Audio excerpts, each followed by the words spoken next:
Hello, my name is Christiane van Wijk. On 10-10-10 I attended an ayahuasca ceremony. South American shamans drink this mixture of plants to see through the veil of illusion. What I was shown in my experience led me to believe that humanity is stuck in a matrix. A matrix that doesn't just dissolve after death. It is one of the reasons for our endless reincarnation cycle. It was hard for me to determine who or what was keeping humanity enslaved like this. I was told by a guiding voice to go back into my body and do the only thing I and the rest of humanity can do: expand our consciousness beyond the limiting boundaries of the matrix. I decided to find out more about what is really happening behind the scenes, like who is running the show, and what humanity can do to break free through the expansion of consciousness.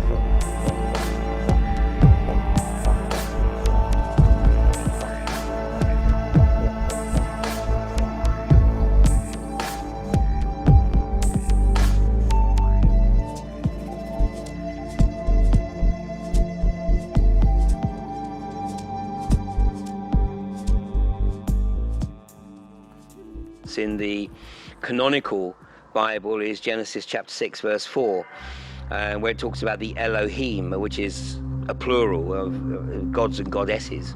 One of the Elohim decided that he wanted to take a people apart for his own purpose. And the Lord appeared unto him on the plains of Mamre, and he sat in the tent door out of the heat of the day, and he lifted his eyes up and looked, and lo, 3 men stood by him, and when he saw them, he ran to meet them from the tent and bowed himself toward the ground, and he said, "My Lord."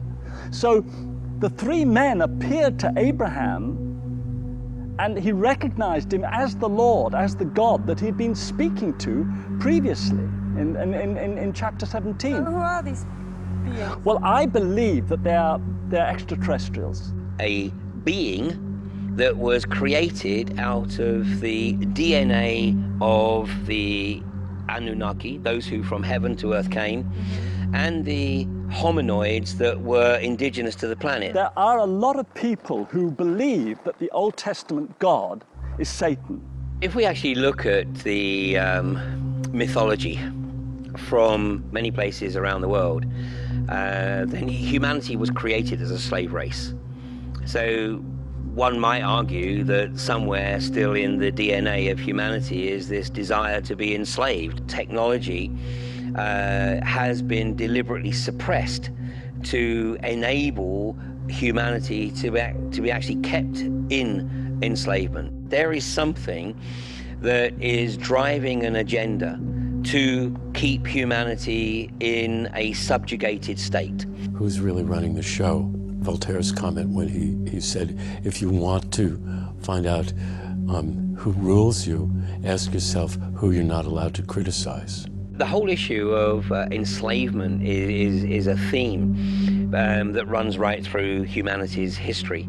As soon as you wake up and realize you have choice, is the first and maybe the strongest aha epiphany moment that you could have. They've been lying to you ever since you were born and before that. I feel like I've got free speech, but not real freedom. Yes and no. We're pretty free to make whatever we want of the world and our place in it. Pretty much. As free as one can be. Absolutely not. Probably not. The whole idea of property ownership, owning a house and then being forever in debt to a financial institution. The evidence of what we see is very clear, and that is that there is a power that is very controlling, and people who are drawn into that power become socio-psychopathic in their behavior, and their agenda is incredibly selfish. And the things that psychopaths don't possess, that normal human beings do, empathy and creativity. If you take a religion, when you read the story of Jesus, it's a beautiful story. You read some of the stories in the Bible, they're beautiful stories. The story of Muhammad are beautiful stories. They start off as spiritual directions, as a good moral codes, but what happens is they grow into monsters. It's the same with businesses. You know, when these businesses start out, they start out as ethical, good intentions, but they turn into monsters. And one of the problems is that 5% of humanity have got a psychopathic brain set. They can't help it, that's the way they're wired up. And these people are ruthless, they're unemotional, they're devoid of emotion, they're charming, but they're on an agenda. And they will walk over everyone and anyone to get where they're going to get to. And they tend to accumulate in positions of power, in corporations, in politics, and in religions. Corporate psychopath, charming and enchanting when you first meet them, but are ultimately shallow and have few meaningful, long-lasting relationships.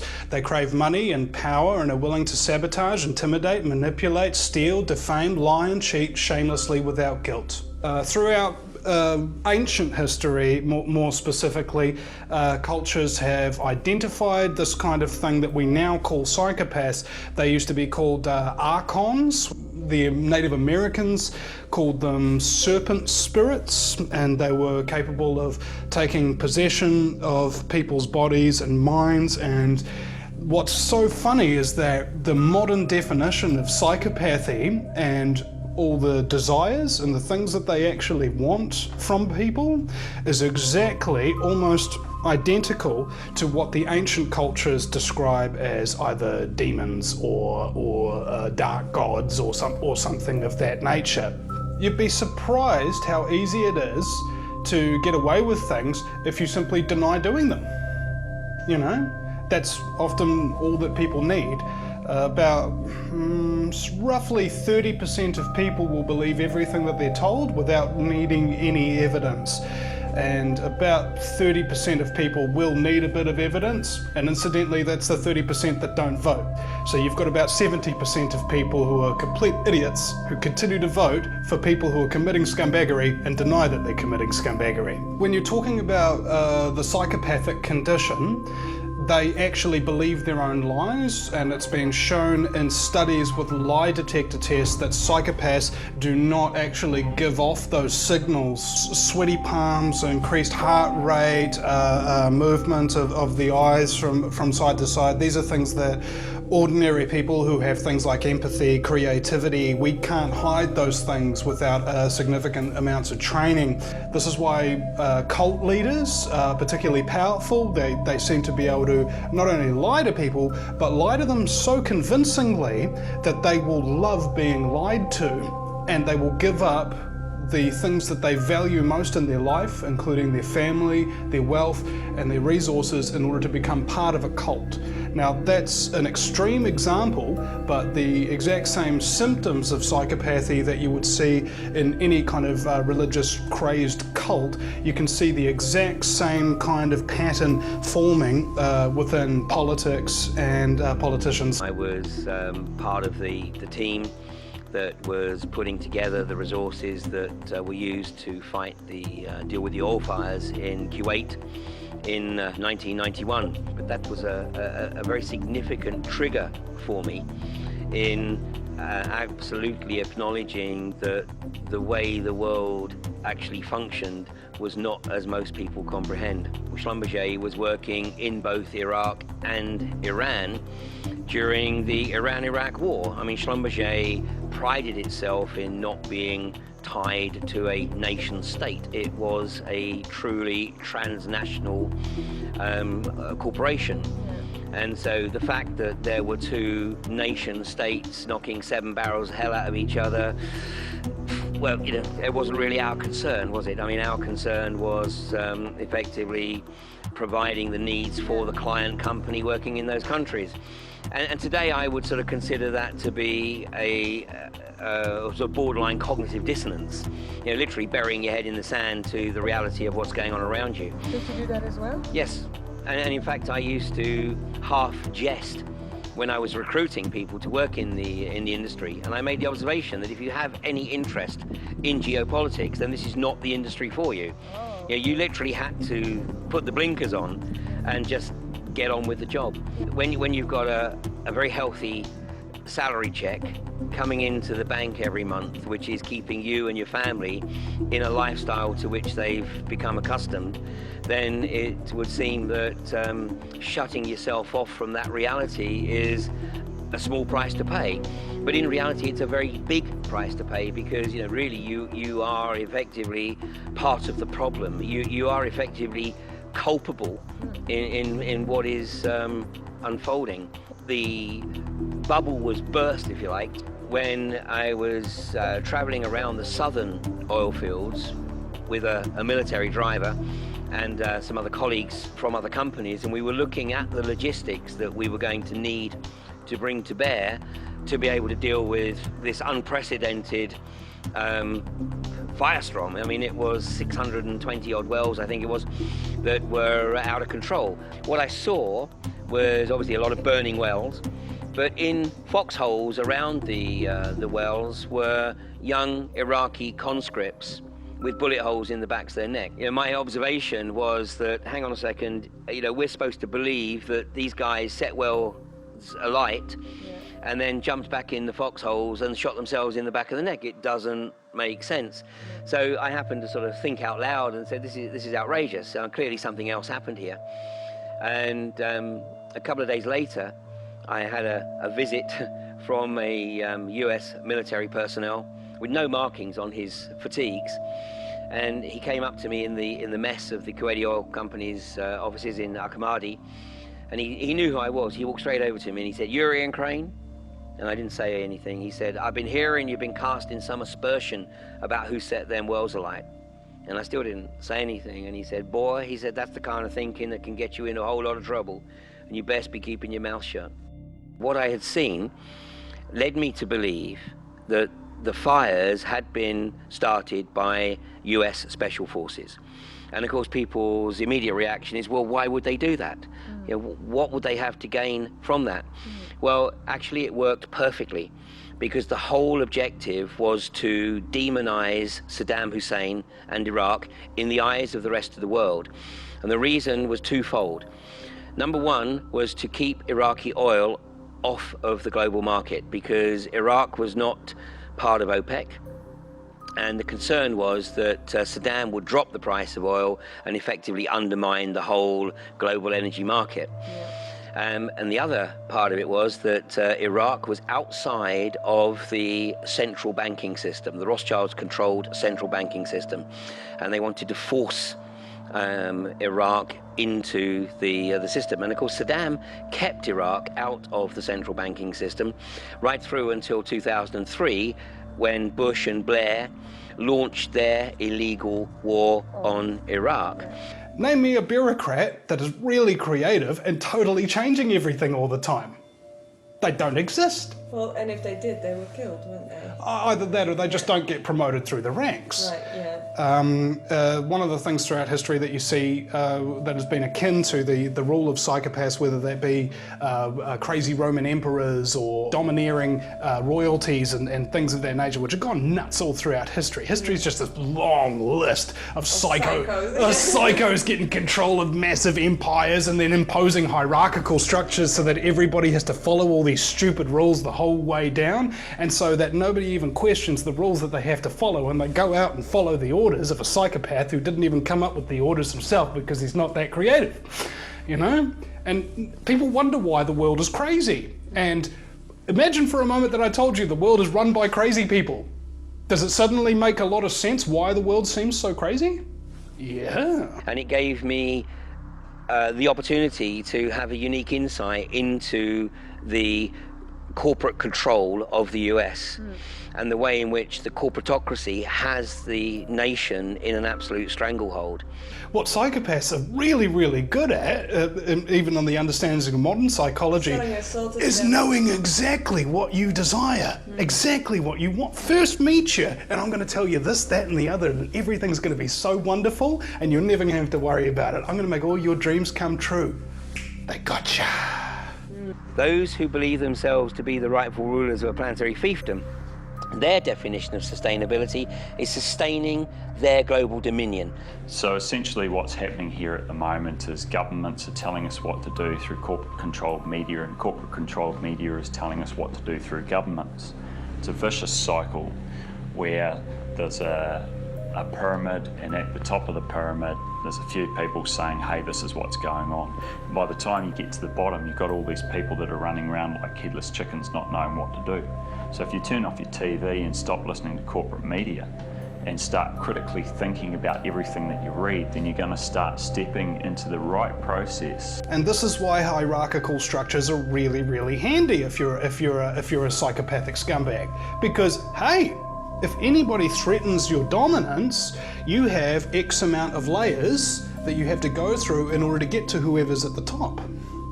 Everything that we see unfolding right now is actually very well documented in a document that goes way back beyond 2000. It was actually published in 1932. And it's a document that's called Technocracy, Inc. The earliest version that I have found of the blueprint of everything that's unfolding now to keep humanity literally locked into a total control grid. Zbigniew Brzezinski actually picked up on Technocracy Inc. Now, I don't know exactly at what point, but certainly by 1969. And I think his trigger was a report that came into the public domain in 1967, which was called the Report from Iron Mountain. Now, we don't know the exact origins of this Report from Iron Mountain. We don't know who participated in it. Some people dismiss it as a forgery. Well, let me tell you, it was a pretty damn good forgery if it was a forgery. But it was presented as a think tank document, and the think tank were tasked with looking at ways to control large populations without having a threat of thermonuclear war hanging over them. Okay. And so this think tank was put together in 1963 in the immediate aftermath of the Cuban Missile Crisis. And this is the first reference, by the way, that I can find to things like global warming, climate change, drought, famine, all of which can be used as tools to control a population as an alternative to fear of thermonuclear war. Again, fear. If you want somebody to abandon their reasoning processes, to abandon their conscience, make them feel afraid. Yeah. On the physical plane, they're doing a very, very good job of actuating their depop agenda, aren't they? Depop agenda is depopulation agenda, which is called for, prescribed, and strategized for, and has been for a long, long time. Doesn't bother me. I don't really mind as long as it's like for safety reasons. If it's for a good cause, then it's all right. I don't like it. I enjoy my privacy. Ooh. It doesn't bother me. I think it's necessary. I'm not really too keen on the whole idea. We should have our own private life, and we shouldn't have people intervening at every step of the way. I think there unfortunately are people out there perhaps who need to be monitored for the rest of our good. Fuck no, it's bullshit. What New Zealand is doing, together with the other Five Eyes nations, is to attempt to create a new structure of civilization. And I don't think that New Zealanders agreed to take part in such a radical, extremist project of putting all the foreign, at least, telecommunications of New Zealanders under a mass surveillance regime which automatically collects information on every single person. I think that is an extreme, bizarre, Orwellian future that has been constructed secretly. We shouldn't look at the Five Eyes and the activities of the National Security Agency in isolation. This is part of a broader hegemonic agenda by these institutions, not by the United States, but by these institutions that operate in an anti-democratic way and the networks of power associated with them. Coupled together with mass surveillance is an extraterritorial move to apply certain aspects of US law to as many countries as possible. So, for example, why am I being investigated by a grand jury in the United States now for the past 4.5 years, and some of my staff as well. How is that possible? I'm not an American citizen. We don't have a company registration in the United States. Well, because we publish US government documents. And that is the claim jurisdictionality, which these groups operating out of Washington are going to apply coercive force to me and my staff in the rest of the world. Even if you trust this government, history shows that when a government becomes empowered with the control of information, it will ultimately turn against its own citizens. So another part of this agenda is smart meters, which are being put into your house that will literally monitor every single transaction. It'll monitor when you take the milk out of the fridge.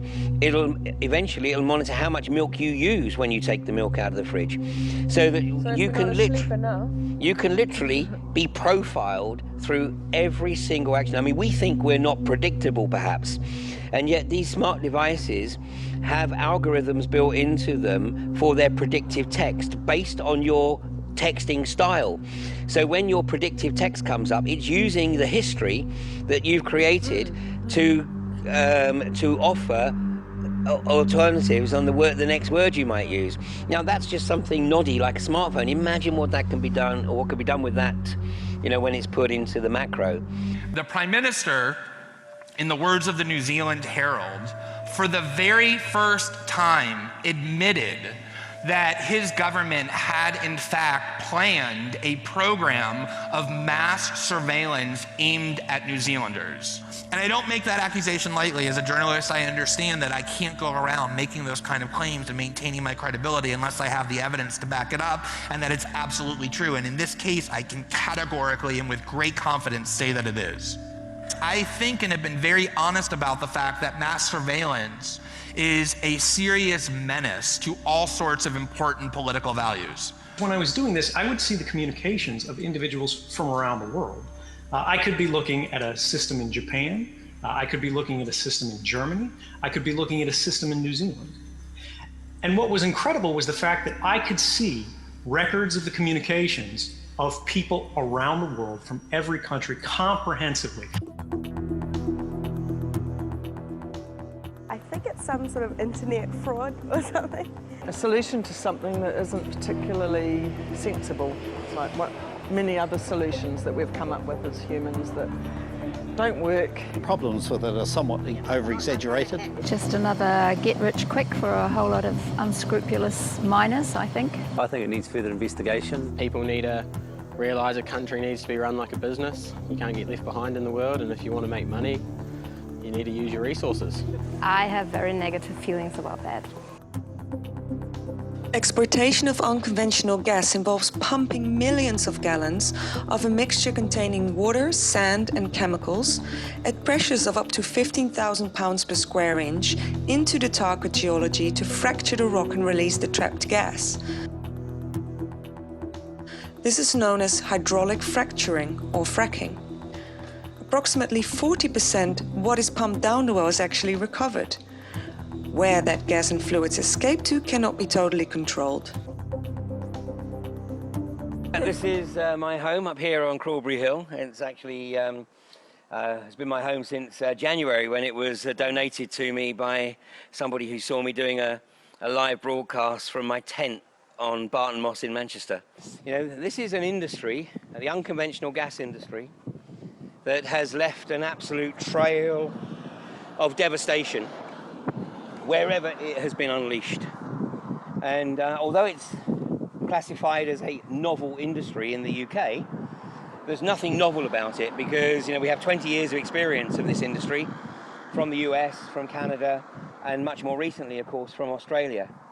And the evidence of the damage, the contamination to water, soil, air, the impact on people's health is absolutely horrendous. One well that has been drilled and subjected to a full frack, and that was at Priest Hall over the other side of the country near Blackpool in 2011, and that resulted in 2 minor seismic events, one on April 1st and the following one on May 27th, which resulted in some 80 properties being damaged. François Hollande, the president of France, and he upheld the presidential ban on hydraulic fracturing that was imposed by his predecessor, Sarkozy. But a Texan company called Stuttgart took the French government to court and tried to get that presidential ban lifted, but the courts upheld the presidential ban. You know, it doesn't work. The only thing that is proven is that it causes horrendous contamination of the water table, the soils, the air.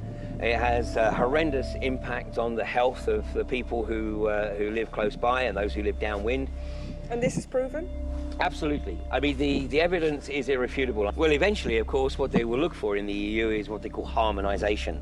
And you know, those countries that are opposing it right now will be forced, potentially, to allow hydraulic fracturing in their territory. I mean, the countries that are strongest against fracking right now, interestingly, are the two countries very much at the heart of the EU, and that's Germany and France.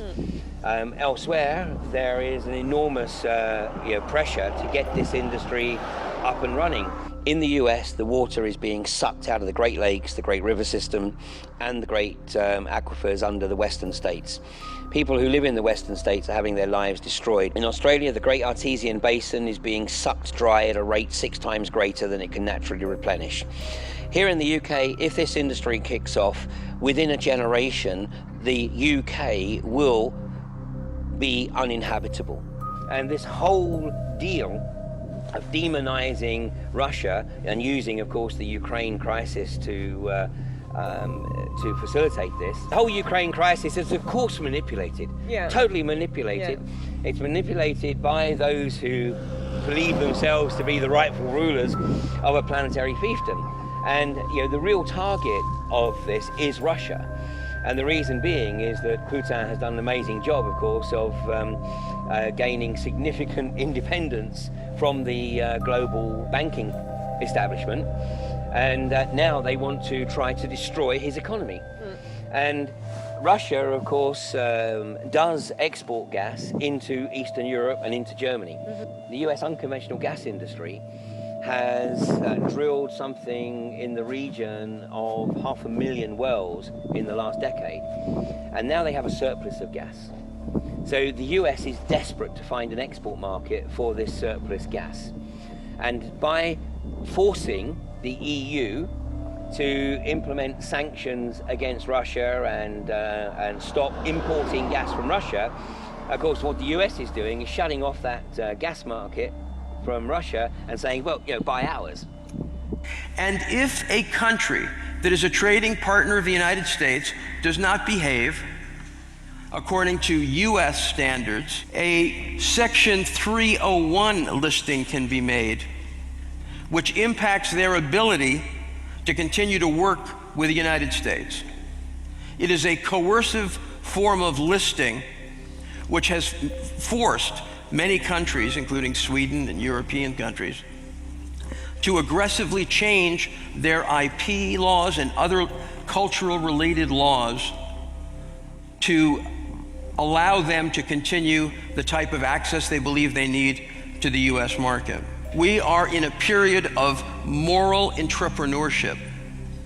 Large corporations are criminalizing what they see as violations. For instance, infringement disputes that were heretofore civil in nature have been criminalized so that the power of the state can be directed against individuals. It's the plan that's been on action for the last 200 years or so, gradually and now with increasing virulence and efficiency to control everybody, B, get rid of a lot of people that won't or don't are useless eaters, shall we say, which is a term that was coined by Henry Kissinger.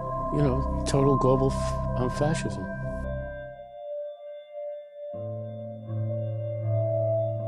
The one thing that everybody has in common is they need water. They need fresh water. The fluoride that's put into drinking water is a chemical that is scrubbed out of the chimneys of the phosphate fertiliser industry. So it's a chemical that's too toxic to go into the air because it pollutes everything around it. So there's laws in every country not to let the fluoride escape out of the chimneys. So they scrub it out of the chimneys and it gets washed out into sort of like big holding ponds like you see on Erin Brockovich, and then it's carted away into tanks and put into the water supply. The reason given is that they say that it reduces dental decay, but really when people look at the scientific evidence, there's nothing to really substantiate that. It's never right to force things onto people when they don't want it, and to put something in a public water supply is a huge thing to do. In fact, you can't do anything more than put something into a water supply because it affects everybody and you have no idea how it's going to affect people, how they're responding to it, what dose they're getting. It's not like prescribing a medication to somebody on the basis that they need it and using a specific dose. How much fluoride somebody will get through a fluoridated water supply depends on how much water they drink. What about all the people with thyroid dysfunction these days? I mean, it's such a huge growing disease. Is that because we know now that really low levels of fluoride affect the thyroid? This is stuff about the lowering of IQ. So I did an interview yesterday with one of the world's authorities on iodine and the thyroid, and we discussed things like IQ. Something as simple as the mother having enough iodine and iodide in her system can improve the baby's IQ substantially. If she's depleted in iodine, it reduces the IQ by about average of 12 points. Do you believe that fluoride in the water lowers iodine? Fluoride in the waters can be a very dangerous problem. I understand from a dentist's perspective, they see benefits for the teeth, but teeth are only a minor part of the body, and there are many other ways of treating that. The body needs iodine to soak up the halides and fluoride, bromide and the chlorides. Chlorides are in cleaning products and toxins like the agrochemical type toxins. Bromide's in a lot of upholstery and carpets and things like that. And the fluoride, of course, in the water. And these are dangerous halides in the wrong solution. There's something like 35 published studies from China, India and Iran saying that fluoride does lower IQ. I mean, we know that bottle-fed babies have on average, so you know, obviously I'm not talking about every bottle-fed baby, but on average they have about a 5-point lower IQ than breastfed babies. Now, people tend to think, oh, it's because of the omega-3s or this, that and the other that's in the breast milk. But I've wondered, is it because of what's not in the breast milk? Because no matter how much fluoride the mother has, she screens it out of the breast milk. Children exposed to higher levels of fluoride end up with measurable declines in IQ. Not necessarily the levels to which children are exposed through water fluoridation, if it's controlled and they manage to keep the fluoride level to what is the aim in New Zealand. But the problem is once you start fluoridating water, that is one uncontrolled dose of fluoride that a child receives that can end up to be neurotoxic quite quickly. And if you're a bottle-fed baby, unfortunately, your fluoride dose can easily end up in the unsafe level if your parents are making up your formula with fluoridated water. 10 milligrams a day for 10 years or more will cause stage 2 or stage 3 of a thing called skeletal fluorosis. So you see people in India and China all bent over with this disfiguring disease, and they know that's from too much fluoride. Now, the thing is, because it's accumulative and the fluoride's accumulating in our body, what about 5 milligrams a day for 20 years, you know, or 2.5 milligrams a day for 40 years? And the thing is, nobody knows. In the first stage of skeletal fluorosis, the symptoms are exactly the same as arthritis. And at the moment, we have, you know, pandemics of arthritis in fluoridating countries. There was a good study done in about 1995 which showed that it increased ADHD. This was a good study on rats and by Phyllis Mullinux, and she found that when they gave fluoride to the rats prenatally, they became hyperactive when they were born, and when they were given it postnatally, they became like couch potatoes. Water for health is seriously important because 80% of your body, the thoughts, the traumas and the toxins all go into the water Makes so much sense. holographically. So that means they go into the waters of every cell in the body, not just the kidney, the liver, wherever. When they were using fluoride to actually experimentally keep people quiescent in concentration camps. And they've known it's a carcinogen.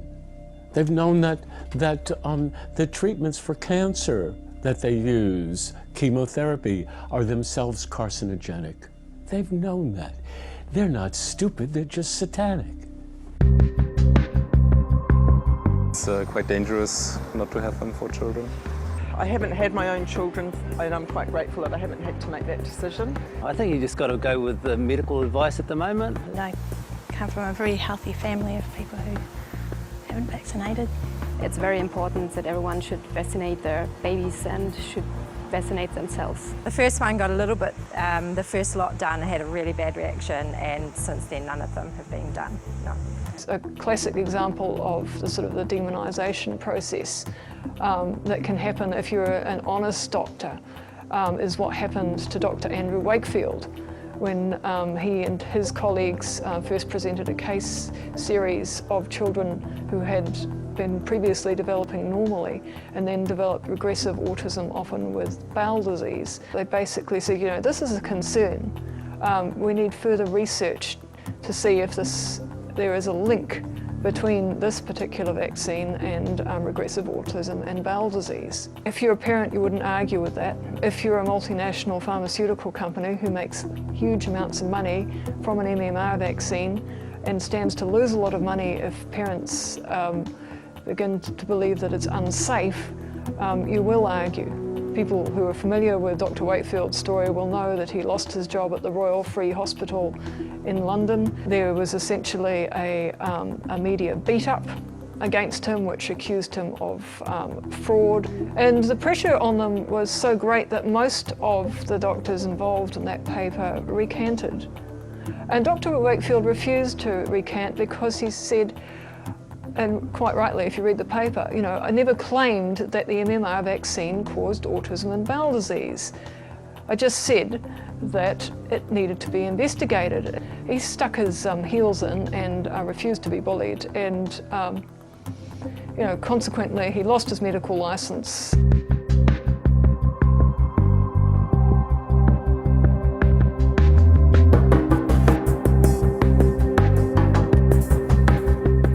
Feed more people, especially in the areas where people don't have a lot of food, then that's fantastic. It's not natural. 50-50. It may save the world. I agree with that. Don't like the idea of it. I think natural is better. Well, I do eat seedless watermelon, and I'm pretty sure that's genetically modified. Why would we fight what created us, you know? GMO, genetically modified organisms. The Māori have a word for life force, the Māori of things. And GMO is a way of tampering with that Māori. Essentially, genetic engineering is a process whereby a virus is used as a carrier medium to insert genes from one species into an unrelated species. You're actually tampering with the genetic codes. You're splicing in genes where genes naturally and by a course of evolution are changing. Maybe perhaps, you know, you might get what they call a sport in the area of orcharding, which is like, whoa, how did that apple get there? The tree, just by happenstance, by the very nature of its interaction with the environment, some weird quirk of nature has just done this. They've given us a new apple, but no human has tampered with it. Species barriers, if you like, have been historically and ecologically very well defined. You know, you don't get hybrids between tomatoes and flounders, for example. Perhaps a gene from a fish into a tomato, or, you know, a crossing of the kingdoms, which absolutely by nature does not happen. We humans think we're intelligent and playing God. You can patent genetically modified seeds. And you cannot ever collect seed and save seed and grow true to type seed that comes from genetically modified food. So, and they even put a terminator gene in, so that guarantees it. So that means that you don't have control over your seed source, you don't have control over your food. If you look at the funding of different studies on GMOs, you'll find that those which were financed by industry tend not to show a problem, whereas those which have been undertaken by independent scientists generally do show a problem. And one of the most sort of famous of those was feeding rats on a genetically engineered Roundup Ready soybean. The poor things, I mean, the photos are virtually unbelievable in terms of the tumours that these rats developed. Animals that are fed with GMO corn or GMO grain and not, they will automatically go to the organic or the non-GMO. They will leave that behind. So how does it physically affect us? It debilitates our life force. Our cells have a really hard time absorbing it because it's like treated like a foreign body, which it is. And so basically it's illness causing and cancer causing. And there's evidence to back this up, but the evidence is basically, you know, buried, not let come to light, and that does, though people lose their jobs, so, and, you know, maybe have their lives threatened. So it's very much in the interests of big business that is funding and getting funded and getting the buy-in by pressure from farmers who are planting these things, and once they've planted they can't go back again, the soil's contaminated, and the seed source is going to keep growing, that kind of. So they are basically ruined. The suicides of farmers in India that have taken on a GMO regime at the expense of their own traditional, you know, hundreds and hundreds of years crops is alarming. You can connect the GMOs to the chemtrails, not a problem. You can connect it to the intensifying degrees of radiation. You can connect it to the suppression of all truthful stories that are meaningful in major media. You can connect it to Fukushima. You can connect it to the vaccines that they're putting into your little babies here. And these are the times we're living in, those wild, tumultuous times when we as humans have really upset the equilibrium of the earth. And, you know, as a responsive being, our Earth Mother is just wild. You, cameraman, when we weren't filming, said you think anything that's classified as a pest is a bit sad, right?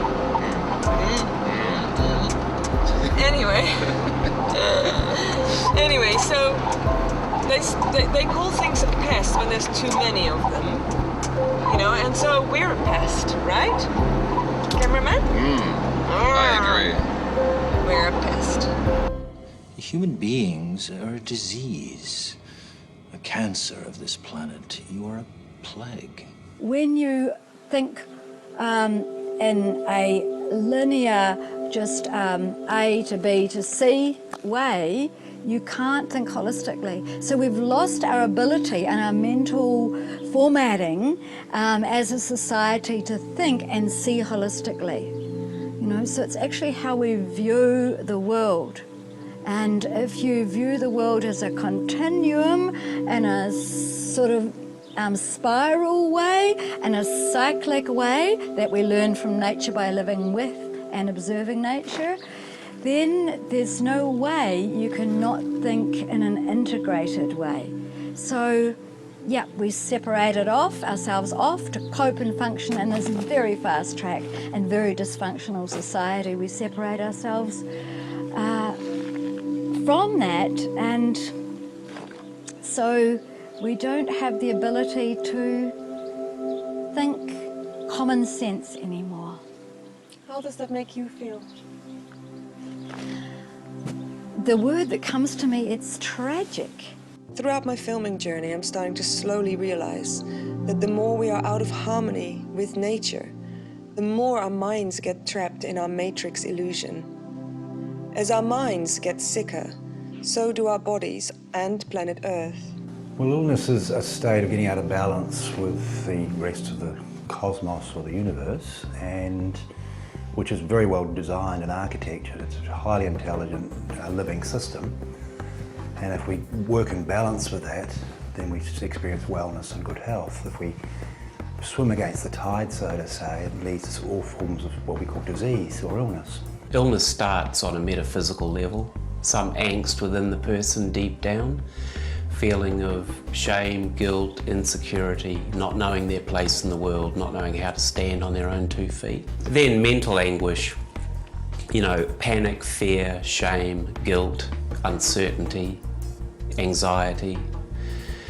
And then that eventually will translate into some sort of physical illness. So what we find when we treat effectively is that often as the disease heals, we get an emotional catharsis.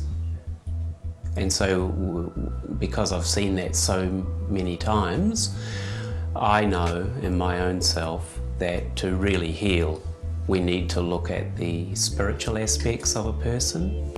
A lot of my patients were coming to me with cancer, having tried all the conventional therapies and nothing having worked for them, and in a terminal state. Generally, I could give them some help. Usually, I couldn't save their lives. It's very difficult being this proverbial ambulance at the bottom of the cliff. We tend to have an ambulance at the bottom of the cliff mentality, which is extremely expensive and is very destructive to our social systems. And it also means we're not looking after our environment properly. It's reflected outwards. It's reflected outwards, and it's reflected outward through relationships and breakdowns in society in various ways, and reflected outward in damaging. We've damaged most of our water systems of the world. We've damaged our air systems with pollution. We've destroyed most of the world's soil in the last 150 years. Our food's depleted in nutrition. Drugs through the mainstream system are enormously expensive to develop, and they tend to create a lot of side effects that in many cases don't work. They only give about 2 to 3% extra performance above a placebo effect, which is free. Things like dementia and diabetes and obesity and things like that are just going out of control, and the mainstream system doesn't know how to cope with them particularly well. A lot of the medical system was set up for the military. You can understand why military had a budget, and the security of nations depend on the strength of their military. So they got very good at things like operations and managing acute conditions, accidents, things like that. It hasn't changed much. The mainstream medical system is not effective with chronic disease. Dementia may well bankrupt the Western world if we don't immediately start to deal with it more proactively. What's causing this? Well, it's imbalance of the hormones, and this is why I spoke about iodine in the thyroid before, because that's your master gland, and that helps to manage and regulate a lot of your hormone systems. The other important thing in relation to that is the adrenal system, and that's your energy and immunity gland, and the adrenals control or regulate about 50 hormones. So between the adrenals and the thyroid, it's actually really, really simple and very cost effective to help people deal with the majority of their health issues. Then if you treat the gut as well, and because the majority of the cells in the body are in the gut, 90% of the cells in your body are bacteria or bacteria-related cells, and they're primarily in your gut. Did you know that there are over 100 trillion biotica called the bionome that live in our gut? And they mitigate all cell metabolism. They're cofactors in producing enzymes which break down our food. And they are called good and bad bacterium that live in our bionome. Yeast and fungus, when a yeast turns to a fungus, the next stage is a cancer. So when you're eating sugar and you're eating processed food, it not only feeds the Candida albicans, which you get all these bacteria when you're born from your mother's milk and when you come through the vaginal passage. So cesarean kids might be more susceptible to immune problems. The bionome creates the chemical soup for all cell metabolism, for nervous function, and essentially for immunity. And immunity is a huge topic. Dear to my heart, I'm getting tingles, but immunity is something we inherit from our mom, and we get from our environment by getting down and eating dirt and being in with life. And we've been given anti-life, antibiotics. That whole process has been taken away from us. Diet. Now, I mean, I'm not, totally committed, to a healthy diet, because my lifestyle on the front line of the anti-fracking community doesn't actually lend itself to that. But it's make the effort. It's stay away from the junk food. I mean, you're not going to find me at a McDonald's or a Burger King or a KFC, anytime soon. Watch what you're drinking. I mean, even bottled water, some of the bottled water has fluoride in it. Work in terms of looking after your health. We're using natural medicines, which are about prevention rather than cure, which is why the pharmaceutical industry is desperate to shut them down. Stimulants like coffee and sugar and processed foods, and especially dairy and wheat, are so irritating to the gut lining. You look at a lot of reptiles and they sit on a rock and feed themselves, and they sit on a rock and they feed themselves, and that's what they do. And that's what happens to people in a general term whose adrenals are depleted to a certain level. Then their immunity starts to drop and disease starts to seep in. So we've treated hundreds and hundreds of people for cancer, and we tend to be very successful with a lot of our programs, which are balanced, nutritional, holistic programs, mind, body and mindfulness and things like that related. But I don't think I've met a single person with cancer who hasn't had an adrenal problem to start with. So again, you've got to understand how the adrenal system works, the fact that it controls or regulates 50 other hormones, and that has an enormous amount of impact on the ability to use your brain effectively, and the types of way you use your brain, which are either at a survival or a thrival priority. Everybody's got cancer, everybody. I mean, even a newborn child's got cancer, but the immune system tends to take care of it. And this is, again, understanding the intelligence behind the system that we live in. Nutrition is one of the key elements to healing the body, but the body is actually a vehicle of consciousness, and it heals itself given the right environment. I mean, if you're looking at drug companies' motivations, again, you're talking about corporations which are established for the purposes of making money. And I remember a famous quote, I can't remember who said it, but they said there's more money in searching for a cure for cancer than there is for actually finding it. And there are huge numbers of drugs for cancer on the market, and many of them are very expensive. The new ones are very expensive. As the old ones get old, of course, they're no longer patented, so they're not so expensive. Tobacco companies would fund research which was designed not to show a problem, and then publish it, and then trumpet the results loudly through multimedia channels. If you were to follow a busy doctor as he makes his daily round of calls, you'd find yourself having a mighty busy time keeping up with him. Time out for many men of medicine usually means just long enough to enjoy a cigarette. And because they know what a pleasure it is to smoke a mild, good-tasting cigarette, they're particular about the brand they choose.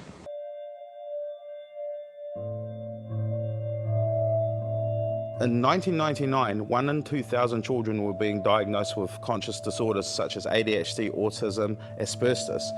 Last year, a survey came out showed 1 in 30 children are now being diagnosed with these disorders. They are erratic mind syndrome. You can label them any way you like, but they are one thing, erratic mind syndrome.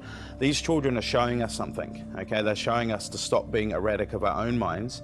And I've proven it in a few cases in autistic homes where I've put certain things into those homes and gave parents certain things to do, and those children calm right down. But I'm not calming the children down, I'm calming the parents down. It has nothing to do with the children. And everyone offloads on that the child's the problem, or this person's the problem. You stick a child like that in a mall where all the mind is, and they start to flip out and break down, and they can't manage themselves. They're labels, and the labels weren't there before. And it isn't a disease, it isn't something you can have. It is a description of symptoms that sometimes fit more or less with people. Yeah, so give them Ritalin. Give them a drug that will literally turn them into zombies. Anybody who shows any kind of individuality is effectively being demonized. These children that are a bit more restless are taught that they are no good, and they get E's and C's and D's and never A's and B's. So we deliver them at 12 at secondary agency, and the only thing we taught them is that school sucks, big time. I saw a graphic recently which was a barcode, and it was showing humanity's evolution of the tribe through to individuality, and then the loss of features, the loss of individuality into the pure barcode.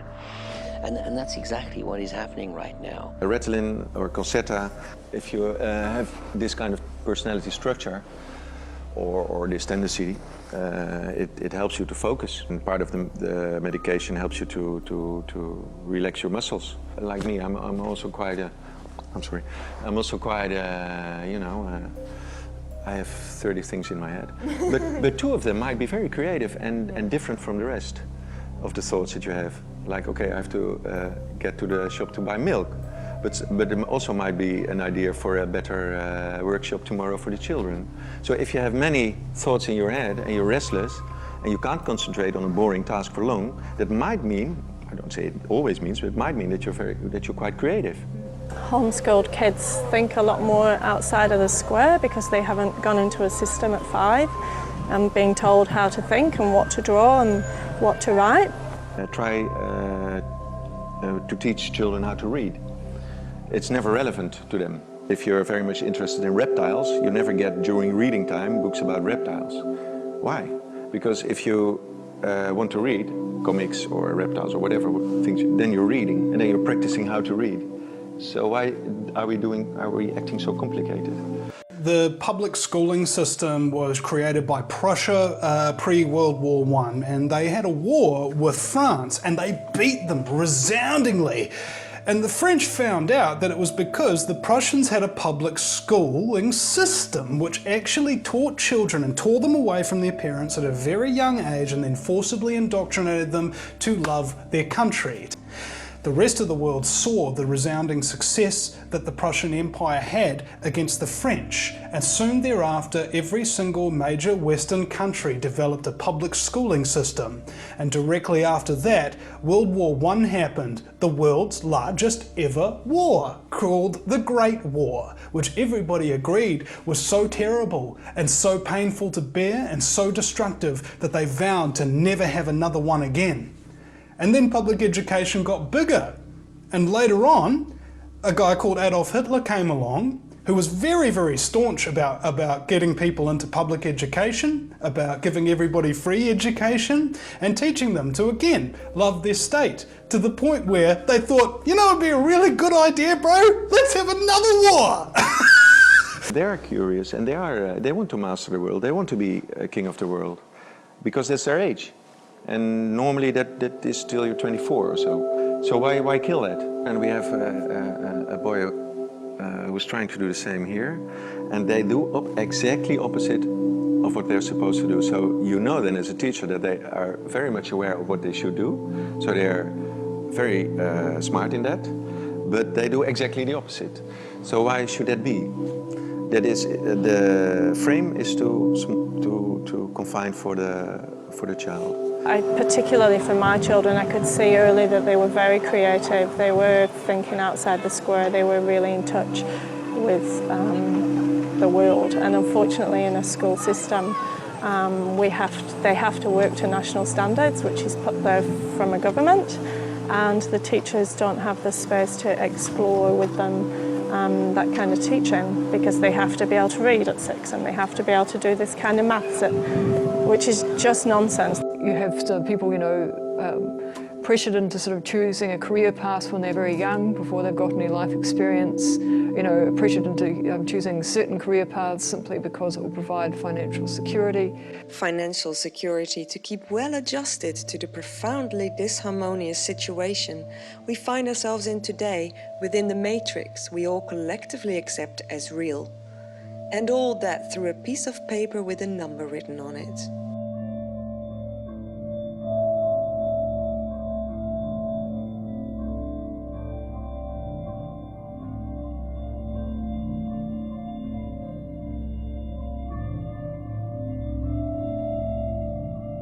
Well, money first was invented as a means of exchange. Before money came around, people used to barter for goods and services. If you had a cow, you could swap it for a goat or a pig. If you already had a goat or a pig, barter started to get a little bit clumsy. Barter became precious metal. They started with gold, which was a rare commodity and valued and precious. It was risky to carry gold with you because you could get robbed. So gold merchants set themselves up to hold people's gold in exchange for a piece of paper that says, "This represents 20 pieces of gold." Over time, the paper became more widely used than the gold. Not many people came to pick up their gold in exchange for the paper notes. Gold merchants decided it was more profitable to print money and put that into circulation. Over time, pieces of paper began to represent gold.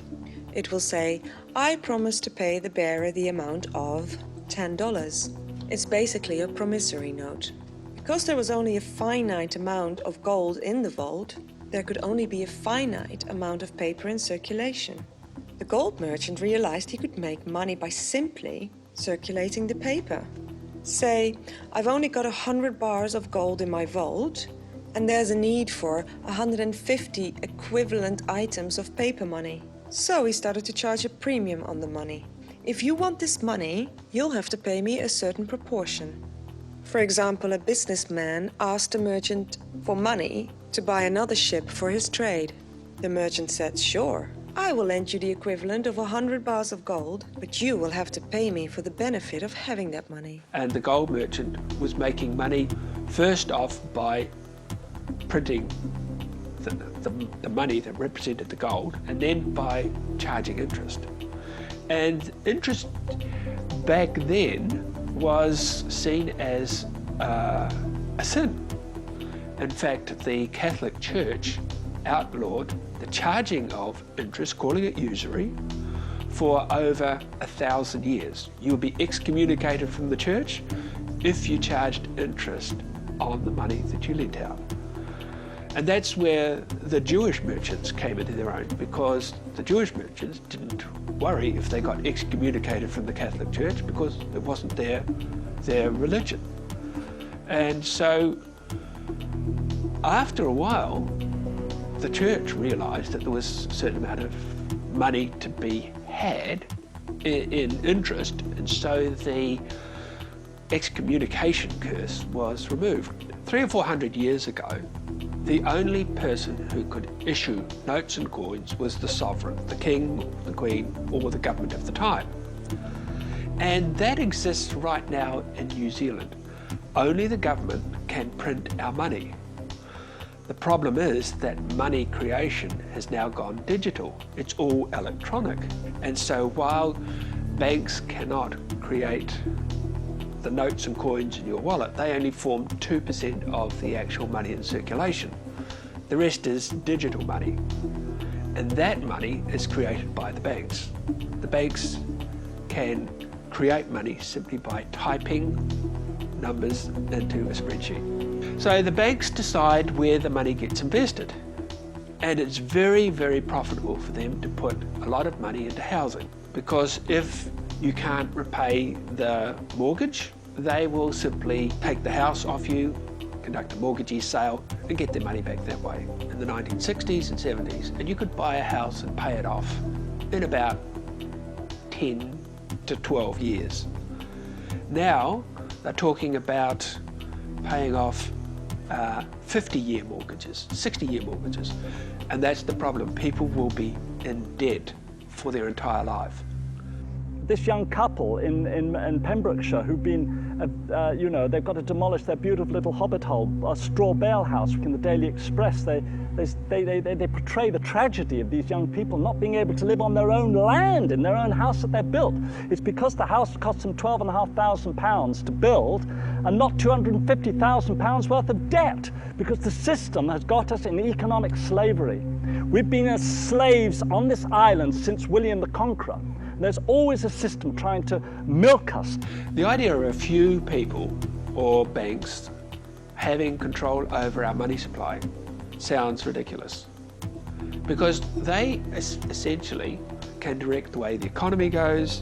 They will establish how much cost of houses are, and those that have that sort of power will get very rich. And those that don't, the money will be sucked out of the productive economy, which is where goods and services are produced, and siphoned off into the financial economy to pay interest and the like.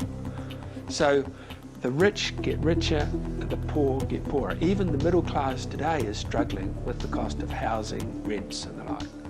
As soon as you deposit your wages or any money, it becomes the property of the bank. You are an unsecured creditor to the bank, and the bank can do anything it wants to with your money.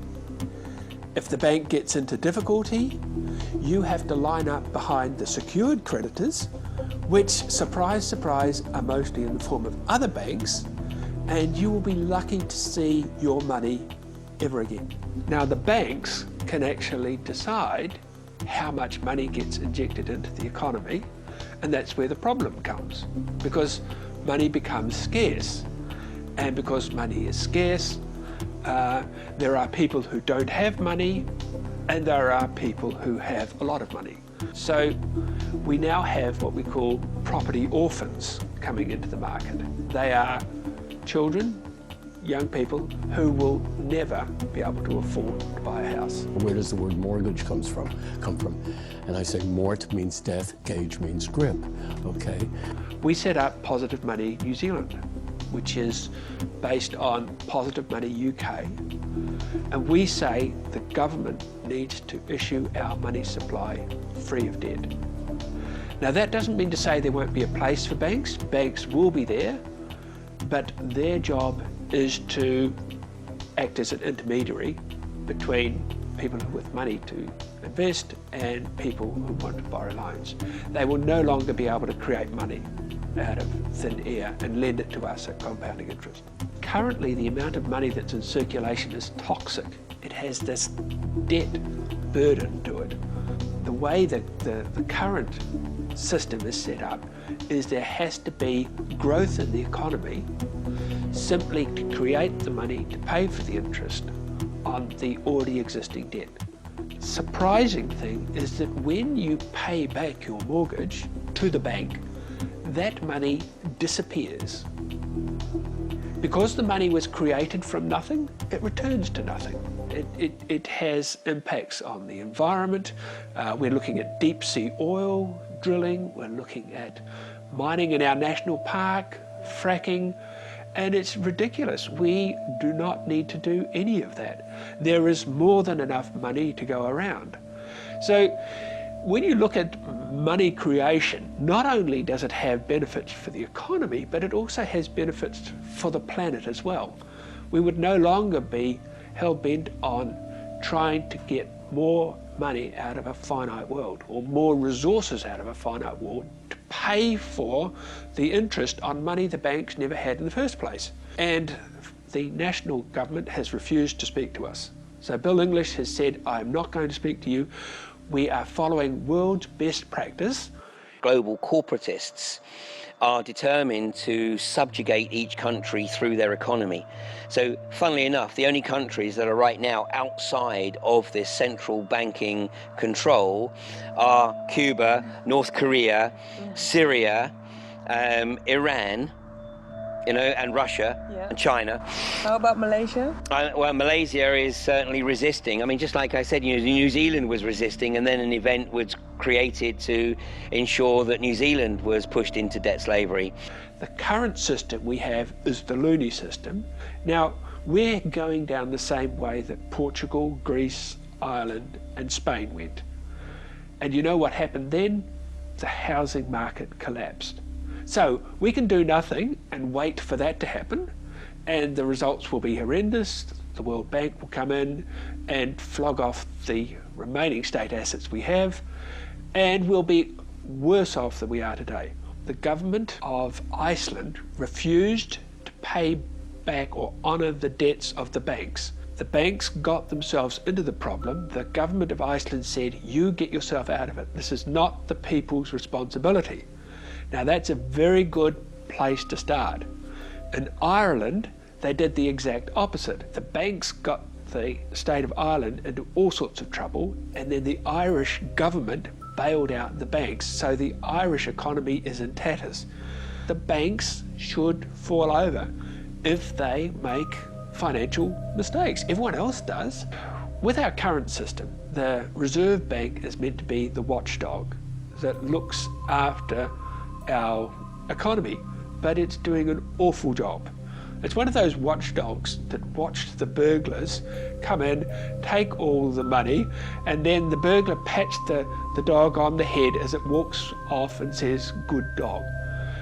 The Australian banks are actually dictating to the Reserve Bank how much money gets introduced into the system.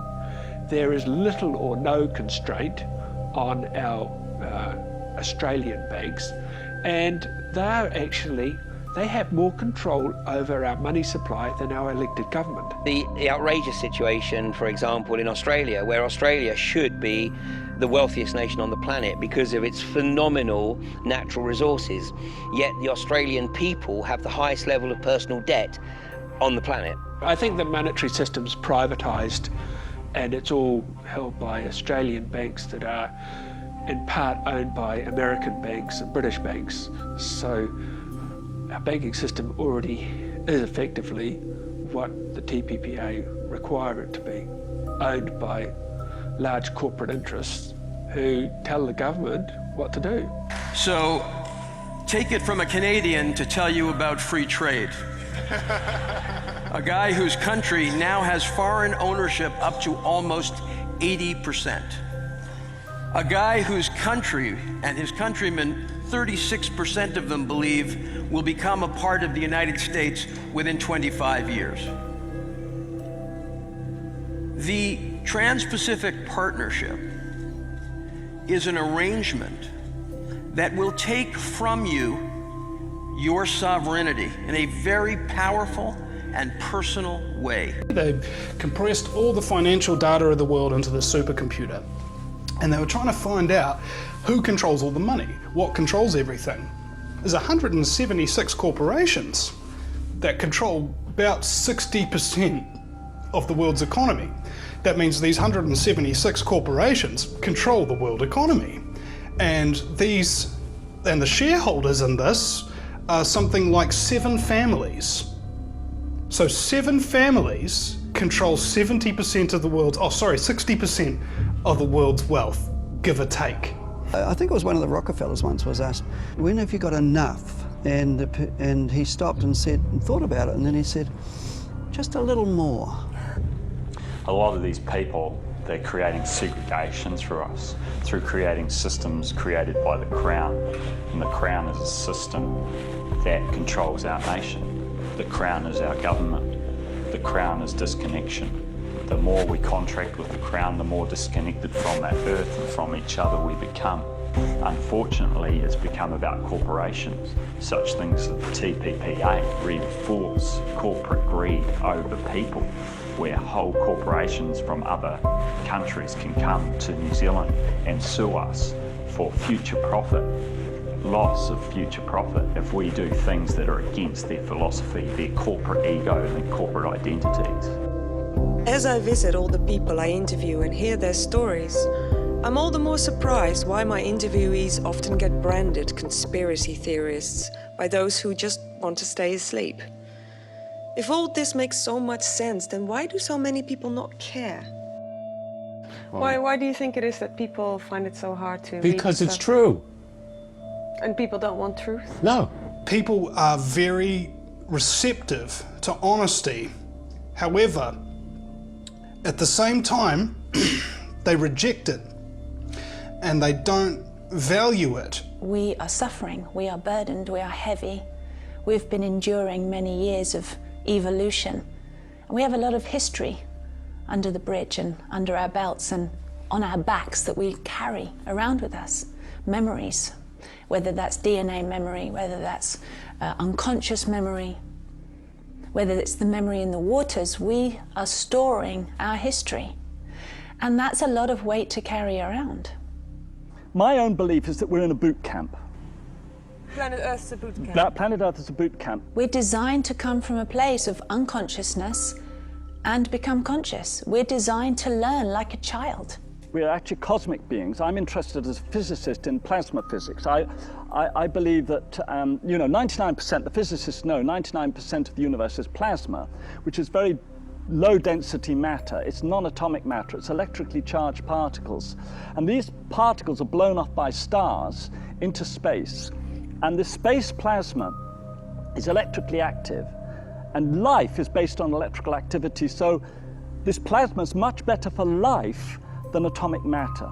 So I believe there's a strong possibility that space is full of these plasmic beings that are ancient, and that they've actually, they're coming into these atomic bodies, that they've actually created these atomic bodies. They're using water, which is very like plasma. It's got electrical activity, and they're, if you like, in the evolutionary process, but I believe it's directed by intelligence and held by fields, and these fields are electromagnetic fields, which are based on plasma. You've got a little tiny drop of water suspended in a jelly, suspended as a jelly in protein, which is the cell. And you get the electrical activity in that cell, which in our case, these cells are suspended on sticks of stone, which we call bone. So I think that these, and this is what the Cathars taught, is that these angelic beings have actually evolved us and brought us into being. So we are those beings. You see, what I believe is that we're plasmic beings. If you take plasma, plasma is low density matter, it's invisible and it fills space. And that's the definition for spirit. As plasmic beings, I think we've actually created atomic matter. I believe the same fields, the morphogenetic fields, the life fields behind life forms, which scientists like Harold Saxton Burr, Rupert Sheldrake talk about, these fields also hold the atom. I don't think the atom's that random. They're very precise quantum states. If these bodies were designed for us to experience life on Earth, then why did we design such a limited version? I've spent my life working on this vortex physics, and one of the conclusions I come to is that the vortex, which is the electron, every electron is a whirlpool of light, a whirlpool of energy, but there's no end to it. It stretches into infinity. So these electrically charged particles that make up plasma are infinite in extension, which means that when you move one, the movement is affected to the end of the universe. So all knowledge is known everywhere in plasma. You can't hold secrets. It's unlimited knowledge. Everything's connected by the infinite extension of the electron. And this is one of the things Einstein proved, is the, the non-locality of electrons. So the thing is that we've created this limited state so that we can be in amnesia, so that we can be in a situation of not knowing, so that we can be limited. Because there are certain lessons that we need to learn as divine beings, as God-made man. The word human, the word hu is Egyptian, it's a human, the God-man being. If there was only love and light and that was it, and that's all we knew and that's all we were, there would be no humanity, there would be no journey, there would be no point to all of this. When a person incarnates, they may decide to put themselves on pause, meaning they don't become aware of who they are really and what they're here to do. They might put themselves on pause in a sense because they need to become part of Wall Street banking or whatever it is, and they're not meant to become aware of what's going on really until they get into becoming the bank manager. And 2012 arrives, they're in a nice position, they're on the inside. So how many hundreds of thousands of people in those positions all over the planet have just awoken and are about to wake up? You get your epiphany, and that's coming fast and thick for a lot of people these days. For a lot of people, the gateway was 9/11. A lot of people woke up to 9/11. Not completely, but they woke up to the fact that their government was lying to them yet again, oh my God, and immediately closed down. Because to go down that path meant to continue to open doors to the real deal. Live in this current society where people get ostracized, rejected, and called conspiracy theorists for talking about things that are outside of the norm, where people have this tall poppy syndrome that prevents them from even having the motivation to express, let alone fulfill the promise of original ideas. Can you blame them for not thinking originally? Can you blame them for being ignorant? No, because you don't get rewarded for being intelligent. You get rewarded for exploitation. Oh, so you've got your ecology and your economics under siege at the same time, and it's no coincidence because both of them are completely out of balance with, you know, the creative solutions that the cosmos developed to allow humanity to live as it does. If you go up to a giant pyramid and you think, ooh, that's a huge stone, bro. How am I gonna lift that? Do you try lift it yourself? No, because it's too big. You don't bother. So, that's where humanity's at. They think the problem's so big that they can't do it. It's like we talk about addiction, and it's easy to say we're addicted to alcohol or we're addicted to drugs or our medication, but there's an addiction to struggle. There's an addiction to being stuck. And in a way, it feels comfortable because it's what we know. We get trapped in what we know. And so it's easy to come home at the end of a hard day of work and slump in front of the TV after a couple of glasses of wine and to just blob out. And for life to just keep happening, on and on it goes, and we don't really take responsibility for getting out of that rut, doing something different that brings us back into our more natural state. I've got this basket as an example. The way this basket was made is that the weaver soaked these fibers in water before weaving them. And then once the basket pattern had been woven, then it sets solid and keeps its shape. Now this is what happens in the brain. In a young brain, it's almost like the pliable cane that's been soaked. You can manipulate the dendrites, you can manipulate the pattern in the brain. And then what happens is as the brain sets, as it grows older, you get a template where you get a set pattern that's very difficult, it's very rigid, you can't change it. So if you can get hold of a child and teach them, program them, whilst the brain is pliable, then a pattern sets for the rest of their lives. This is why the Jesuits say, give me a child from 0 to 7 and you can keep him for the rest of his life. As we get into be adults and we have all these problems that we've got to face and deal with, all the bills we've got to pay and all the difficulties we have with coping with work and extra time for this and running children here and there, we're just stuck. And it's a treadmill we can't get off. We've got a whole system which is basically sets people up in terms of their socialisation to be compliant. The problem we have today is that people are burdened down by debt. They're in survival mode and they just want to get through to the next day. Human beings aren't evil, you know. That's we right. want to be in harmony. That's right.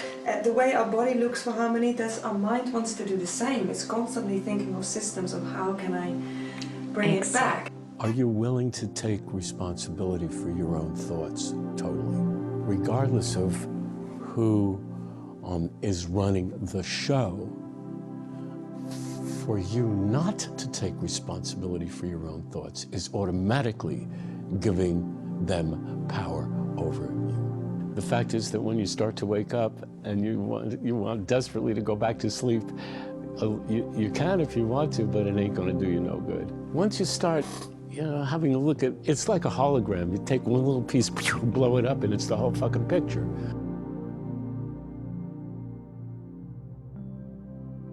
Humanity has been taught that the mind is the dominant aspect because we see that that's what it's creating our outside world, okay?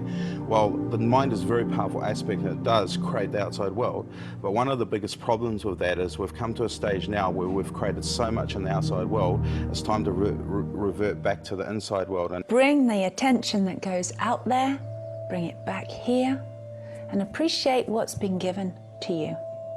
Well, the mind's overloading with thought. Right. Okay, so the mind thinks so much. I mean, it's like, for example, still the mind. That statement is delusional, okay? That's an impossibility in science for the mind to become still. Focus the mind, send it on a journey, put it in a tree, create a mantra, okay, there. My mind thinks it knows what life is all about, what it is to be a human being, what it is to love another person. But actually, really that gets me in a mess. That creates a lot of problems. The other side is to know what love is, to know what life is, to know what's the truth, to know reality, because I can feel it, because it exists, because I have something else which actually has the capacity to know, rather than to think that I know. One of the things about the human mind is, unless you instruct it to do something, it does whatever it wants, okay? So if I'm moving along with my mind, thinking a lot, repeating my thought here and there, then I go, hang on, I want to stop that, okay? So I go and do something to stop that. Unless I repeat that stopping principle point, the mind will just go back onto its same journey of externalizing everything around it. So if you're using your mind only to create your external reality, in most cases your expectation, you'll have disappointment and things like that, and a lot of this stuff will arise in your life. But if you're using your entire being to create and using your mind as the channeled point of that creation, then you will be a lot more powerful. An exercise I get, particularly with our 21st Century Youth Program, what I get the youth to do is go in the mirror every morning, and the first exercise they do it for 7 times. So they go, I love myself, okay? I love you, me. I love you, me. Me.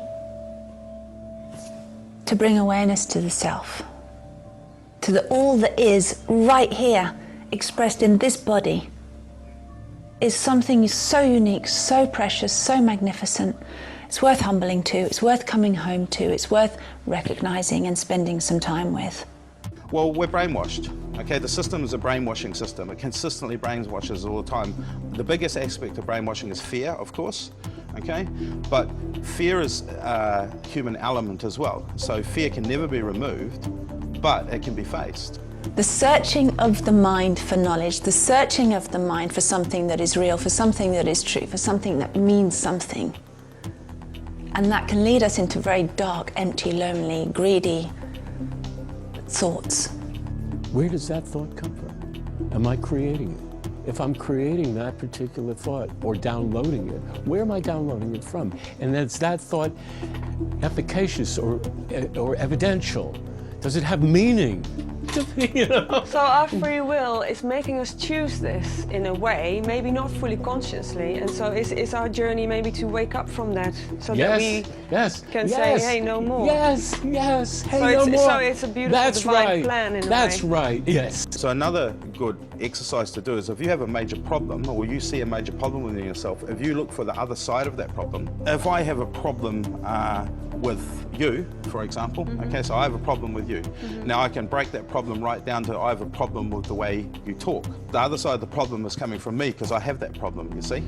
So as soon as I identify the part of the problem that's within me, I'll release my problem that I have with you externally. The paradigm of trying to understand life, the universe, everything with our minds, and understand all of creation with our minds, and understand the purpose of that and who we are, with something very limited, to shift out of that and move into a place of knowing, of being, of isness, of expanse, of feeling, of reality in our hearts. And let our minds catch up with that eventually and try and figure that one out. But let it not be the master, let it not be leading us down dark alleyways, as it has done.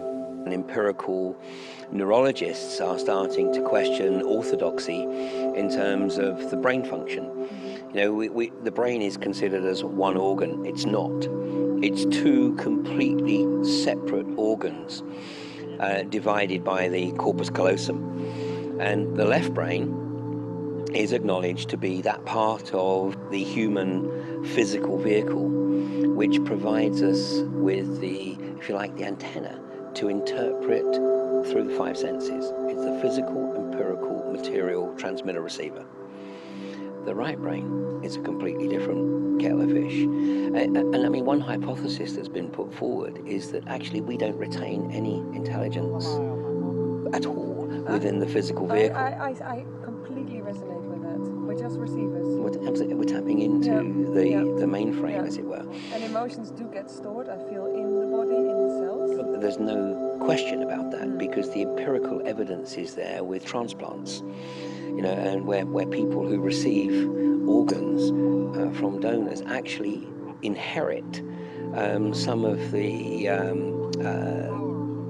unique capabilities, capacities, belief systems of the donor. I mean, one of the classic examples. I want to eat chips, and he never liked chips. Exactly. Well, I say one of the classics is a lady from Canada who actually got the heart of an 18-year-old male.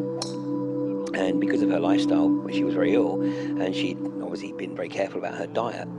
And when she actually came out of the anaesthetic from having the heart transplant, in fact, she had a heart and lung transplant, and the first thing she said was, I could murder a beer and a Kentucky Fried Chicken. I actually spent some time talking with a retired orthopedic surgeon, and he said, Ian, he said, you know, anyone who works in surgery knows that when you are giving people massive blood transfusion, it's absolutely essential that you keep them sedated, because they go through a massive emotional turmoil as the foreign blood sort of rushes through their system.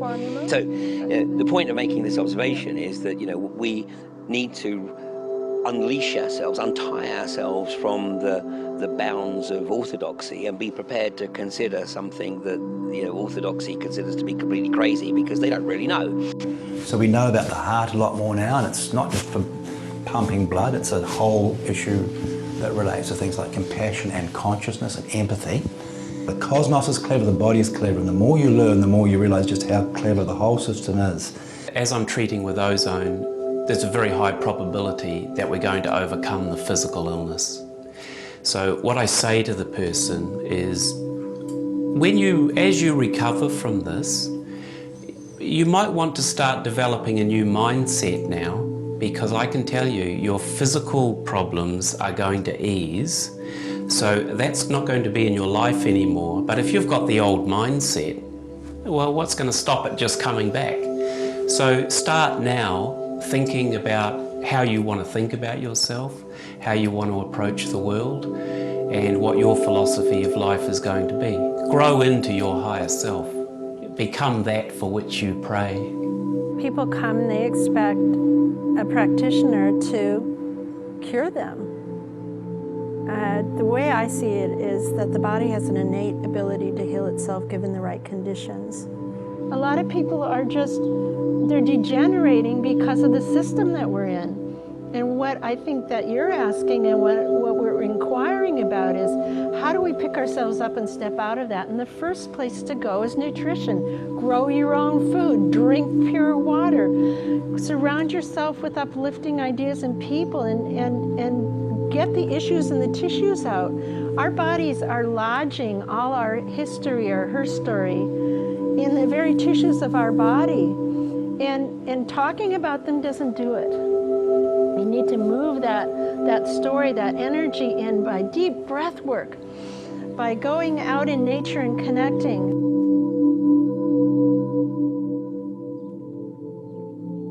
Localizing food is bringing our food systems, our food sovereignty, our food independence back home. And home isn't just me with my little garden and my household. Home is my neighborhood. Home is my community. Home is my bioregion. So it's actually being interdependent with our food, from trading to growing to seed banks and seed exchanges, to value-added products that add this other potential for another income stream, to kids' gardens and schools and learning through that. It goes on and on. Community gardens, open orchards. There's a whole plethora of examples that both in this country and around the world say this momentum is strong. That's also a counterforce to ownership, power, control, chemical companies buying up small family seed companies, terminator genes, GE crops, taking the food commodity further and further away from people's reach and controlling that to control the people. So people in the city It's not just, again, my little apartment or my suburban house, my rental property, it's our neighbourhood. What spare land is in our neighbourhood? What tiny little area have you got? Let's take down the fence. Let's make a gate in the fence. Where's the wild harvest areas? How can we go and glean together on the outskirts of the city and make a picnic of it with our families so that we bring back the surplus fruit so we can add our labour to the farmers? It's a much bigger vision. Start with sprouts on your kitchen bench. Something living, a living food, you know, sprouts in jars. That's the very first living, and a worm farm, so that your kids can see, so that you're feeding the scraps into your worm farm, and a tiny little area that is a container garden. That's what I start with city people, rental people, container gardens. Gardens in buckets, gardens in baskets, gardens in boxes, and you can move them around. Even much more advantage than having a garden in one place. You can have them greet the sun, and as the sun moves, you can move them. That's one thing, and the other thing is join a community garden. It's so nice to see how your face lights up when you speak about this. What is this? What does this mean for you? Not only my face lights up, my heart is just like almost exploding with joy and delight. What it is, it's a gift. It's a gift from nature. It's a gift from the ocean, and it's not predictable. You can't say, oh, I'm going to go to that forest this day and I'm going to harvest. Wild nature, wild harvest is never predictable. So it's sort of like, it's a surprise. This kind of activity, you have to surrender, because you cannot manipulate it. I can't think, oh, I want a burger now, walk to a snack bar and get a burger right there and then. Whereas this, you have to just see what nature gives you in that moment. So it requires an amount of surrendering. I kind of really tuned into the seasons and what is the surplus, or what's the shedding off of nature from that season, and what can be used as a resource, with respect of not taking too much, leaving for others and leaving back for the earth and for the ocean. Everything you handle and everything you use in your life, look at, where does it come from? What's its cradle to grave, you know, analysis? Where's it made? What about the people who've made it? Are they slave labor somewhere in China or whatever? And how can you actually create that thing differently? You know, have you got a local person who can make it?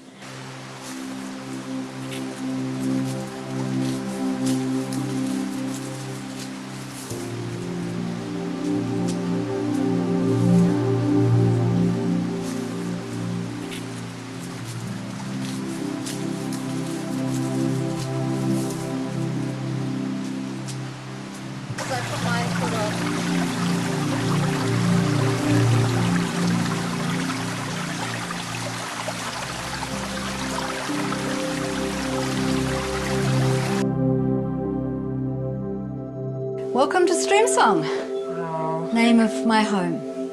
I first of all wanted to make sure that I used as much local materials as possible and natural materials, starting from this particular site, then this land, then Golden Bay, and I've achieved that.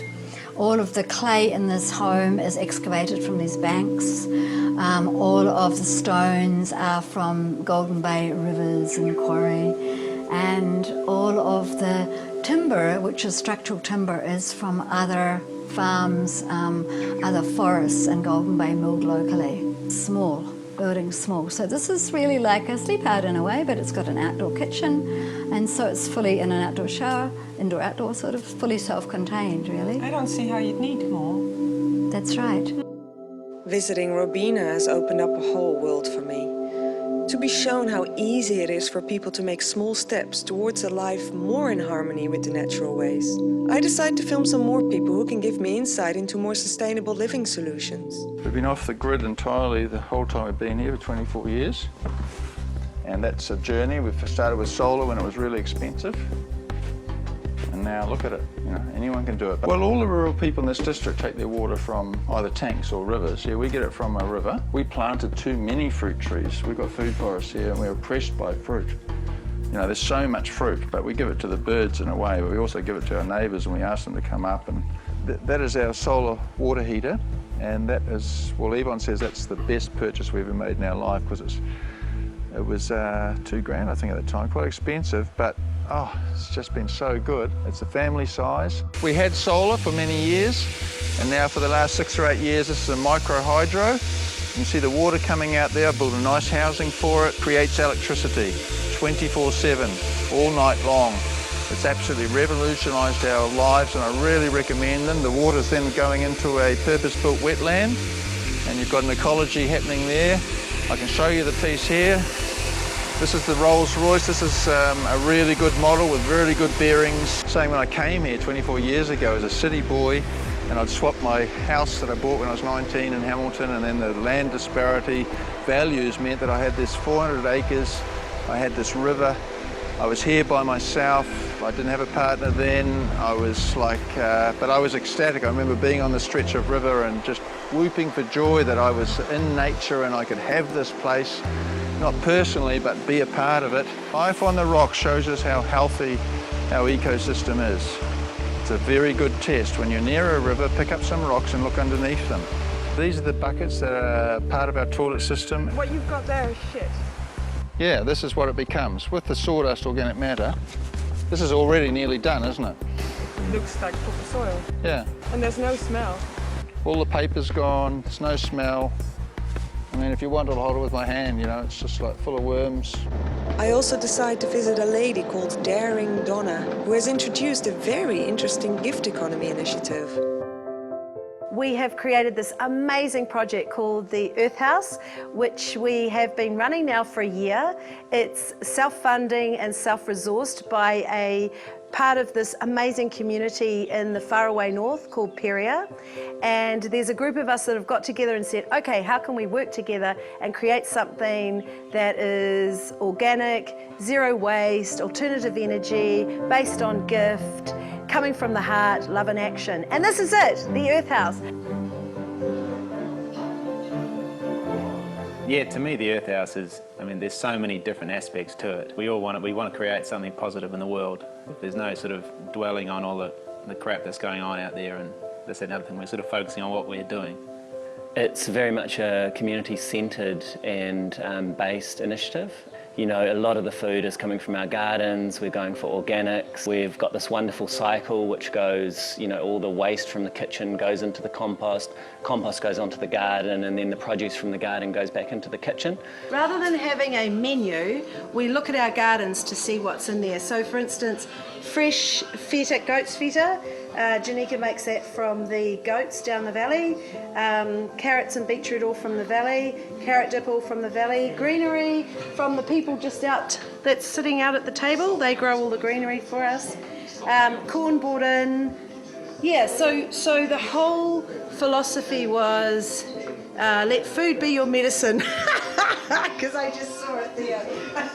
I've lived in the area for 26 years in a community, an isolated community, so I've had to be very resourceful with cooking and growing and whatever in my garden. So I've got a few ideas for some strange vegetables that we can use and things that are easy to grow, basically. We are based in gift economy, which is you give with great love from your heart, whatever you feel to give. They pay what they want to pay. Not only that, but everyone receives what they need. There's no tables or individually for people to sit and eat on. There's community, so people sit around and talk together. There's no sort of separation. We're not actually focusing on the commerce of the enterprise. We're just focusing on the energy of it, how everyone's feeling, how we're looking after each other, how we're heading into the future. I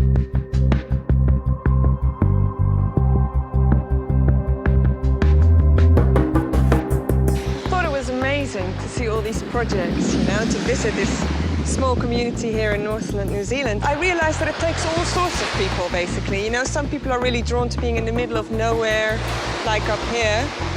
But other people might be more inclined to be with large groups of people in a creative hub, more sort of the city kind of constellations. And it would be great in a new paradigm if there was a solution for everyone, you know? We can't just have one mold for everyone. We have to make space for the authenticity of each individual. And one of the projects that I'm really into is the Venus project.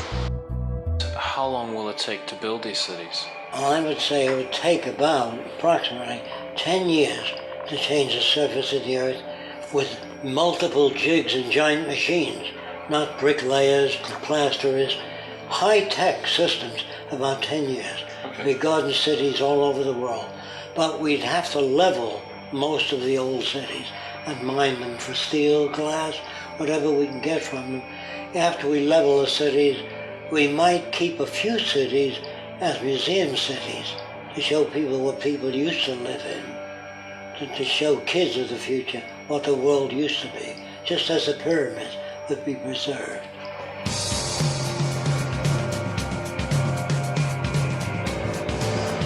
This is inside the new city. You see it around? This is just where people live. Flowers, gardens, no slums, no street people, no hungry people. Hi, my name's Andrew Buxton. I'm the co-founder of the Venus Project Design with my partner Yulita Vielgat. We started working for the Venus Project 2 years ago to help them develop the physical models that Jacques has done throughout his life with Roxanne into 3D CGI for use in future films and media. We're also building up a global database of scientists and technicians, engineers, architects, etc., which we intend to use at a later date if any countries or if there's a global move towards a resource-based economy, that we'd be in a position to be able to help build teams globally to begin the design of the first cities.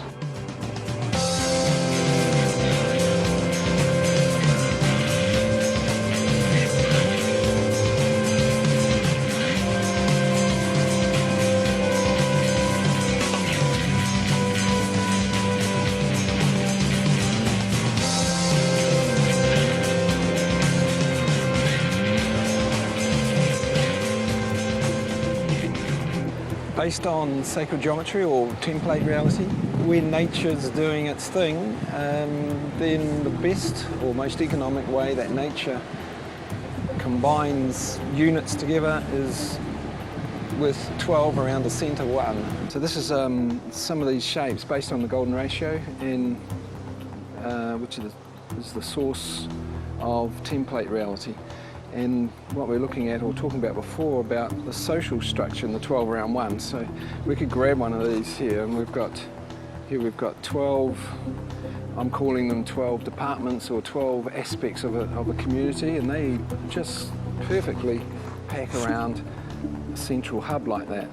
The Thrive group and a number of other groups are beginning to realise that a social structure needs to be, for optimum success, needs to be following patterns of nature, and this is the prime pattern of nature. Basically, you've got what you would call the farming, which would be like the permaculture. That would be one whole unit, which would be how to deal with animals and plants and growing and composting and everything that's involved in that. Then you've got another one which would be like urban and infrastructure, which is like the Venus Project, where you've got how best to provide all the structural elements to large numbers of people. You've got the healing aspect, all the hospitals and everything involved in birthing and dying. What can happen is that there can fit in just snugly inside this shape here, which is the same shape but at a bigger size. And then same thing again, you could, this white one here is part of the hub, not the whole thing, but part of the hub, and then one, and that one packs in there, and once again you can have 12 around there. So that's here's Golden Bay, here's Nelson, here's Christchurch, here, whatever. So you get another bigger version. There's 144 in this one, and it will materialise all the things that's in the Venus Project, except in a much more economical way. If we are so busy trying to keep our heads above water financially, then how can we start this change? We need to reconnect with each other and reconnect with the earth to bring about sacred reciprocity with each other and the earth, so that we can survive into the future, to create a life of fulfillment and prosperity for everyone. Universal basic income is a living allowance of a yearly figure that is paid to every single individual on this planet. and every single one of those people gets enough money to provide the basic needs of society, because we've evolved into a form of society where people are completely reliant upon each other and upon a system for survival. So to access that system, they need money. People can't live as tribal people anymore because there's no access to land through segregation of lands, through legislative process and ownership. Provision of $12, $15, $20,000 a year per person, whatever it takes, is what it takes to give people access to that which they need. They get creative, they start growing their own food, set up community-supported agriculture models. So people work within systems that they choose to work in out of choice of what gives them prosperity and what gives them success, a sense of passion. Basic income is financed, from my perspective, through transaction tax. So every day there's multiple transactions on this planet. Billions upon billions upon billions of dollars are transacted every day. So if you take a percentage cut of those transactions, it will redistribute all wealth, creating no longer people reliant on benefit systems, no more sickness benefit, no more unemployment benefit. If you bring social systems in where people are treated fairly and equally, they will then care for their environment more, and then the economy will boom. I believe like you're working hard for what you earn. If you work hard, then you get more, but everyone should have a baseline. I think it'll be a good idea. Totally a scarce resource because it comes off a printing press. Make as much as you want and give it away. They need to, because otherwise we're going to have all the problems that we have now, aren't we? I would support that. No, wouldn't like that. I think that could be something that we should think about more. It needs a lot of thought how this can be implemented, but I think it's worth to think about it.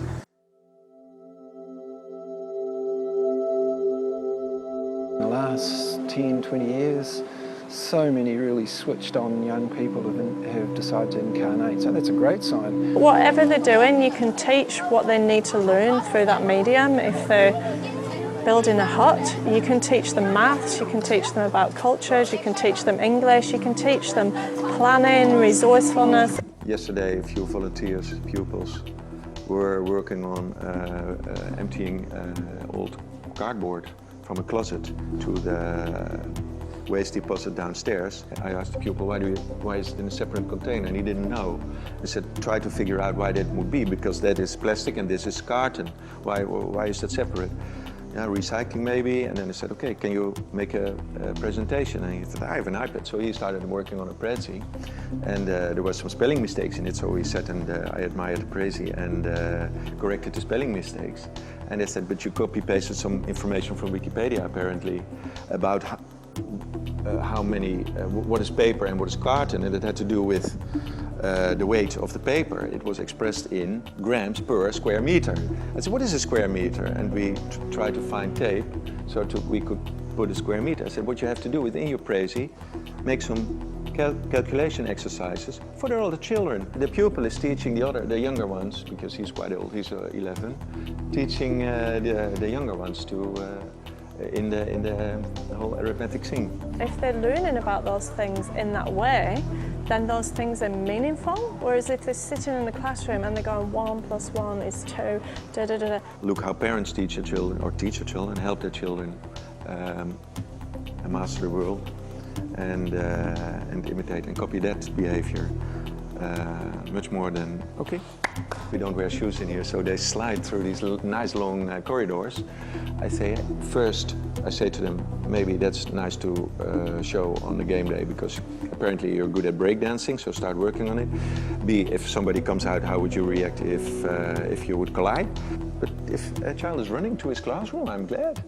And it would be great if, as part of the new paradigm education for children, that in maths lessons, or physics lessons, they are starting to play with these kind of things, really. This is my own personal goal, is to that's why I'm building these, is to get them into the local school system somehow.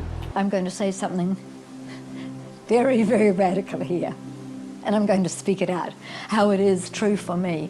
One of my things I do is I get seed banks into schools. I have children become kaitiaki or caretakers of the seeds for their future generations, and there's a reason for that. Because as in many countries, sharing seeds has become illegal. Perhaps sharing and selling open pollinated seeds is illegal. If that happens in our country, are you going to break into a school and arrest kids for having a seed bank? And their sense of their guardianship of those seeds has come through them growing them, harvesting them, drawing beautiful pictures on them, naming them, putting them. They are totally like, we are caretaking for these seeds for not just us but for our community, and adults have to come and ask them for seeds. Children are way more clever than adults give them credit for. Children can learn really, really quickly, and they model, they copy. So schools often, a lot of the brightest people are held back by schools. Steve Jobs is a good example, dropped out. Albert Einstein's a good example. Albert Einstein was considered by his professor to be a dull student and nothing much would come of him, and he couldn't even get a job as a school teacher the year he wrote the theory of relativity. So it's an example, and the same with Steve Jobs. He could never have done what he did with the beautiful integrated operating system behind Apple if he'd stayed inside the university, because he would have lost a lot of the creativity and a lot of the drive, because he would have been required to conform.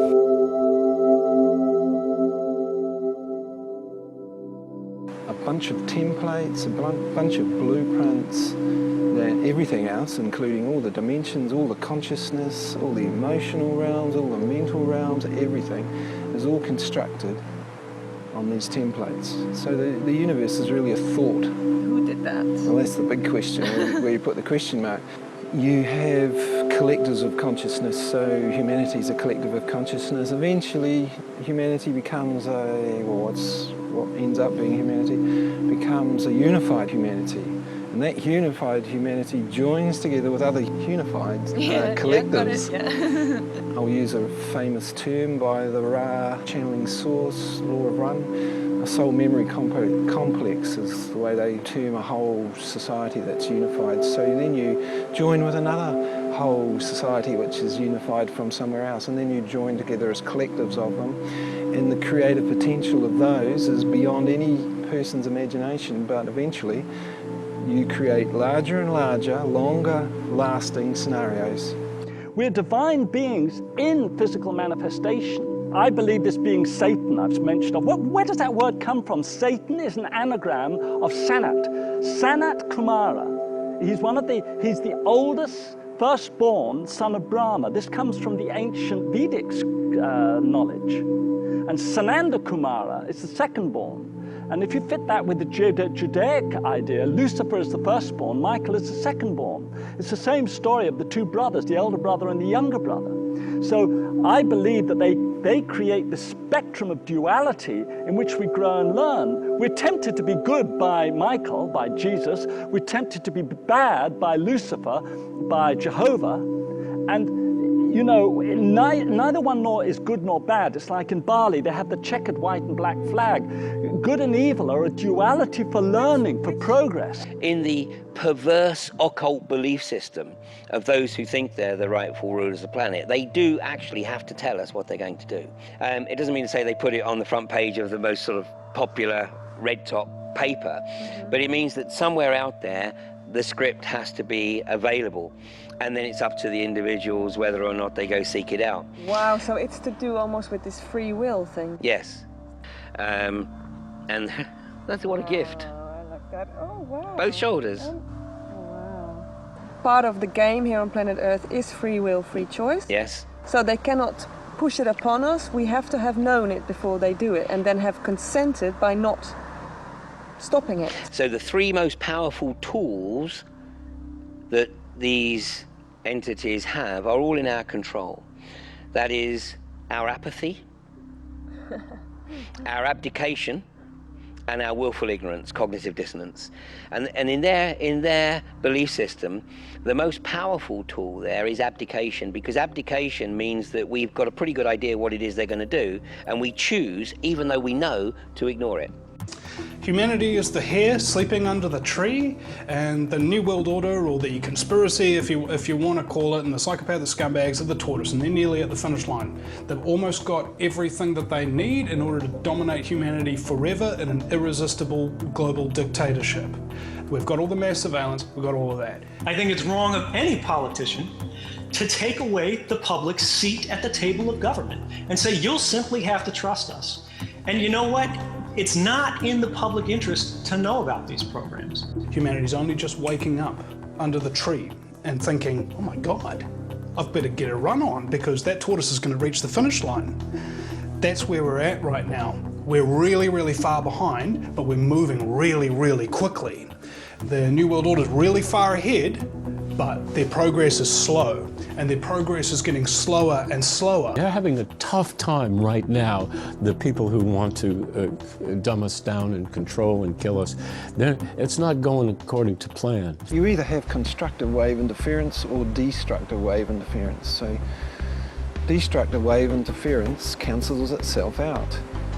Scenario: 4 bank robbers combine their forces to go in and rob the bank, and they achieve their what they want to do by combining their forces to do that. They get out of the bank, each has got their own agenda to shoot the other and take all the money. It's just how they work and how they think. So that's destructive interference. It cancels itself out. There's no need to even pay attention to it. It's going to cancel itself out. We have the Julian Assanges and Edward Snowdens of this world coming out and revealing government documents, and people really like that kind of thing because it has tangibility. There's an actual document. This actually happened. It's not somebody's theory, this is real. And they have admitted absolutely everything that they're doing in this document. So therefore, it's really going on, and only somebody who refuses to believe it will be able to deny it. And it's that simple refusal to believe something that is really challenging to your current worldview and perception, that's called cognitive dissonance. I view my job as a journalist to hold accountable and to provide a check on those who wield the greatest power. And the way that that is done, in my view, most properly is by scrutinizing and investigating the claims that government officials make, rather than just mindlessly and uncritically repeating them. If you want to mindlessly and uncritically repeat government claims, you should go work for the government as a government spokesperson. Those who think they're the rightful rulers know that humanity is actually evolving this capability and this capacity to extend their thought process beyond the matrix. So it's gone out of hand. The experiment Yes. that started grew and grew and grew.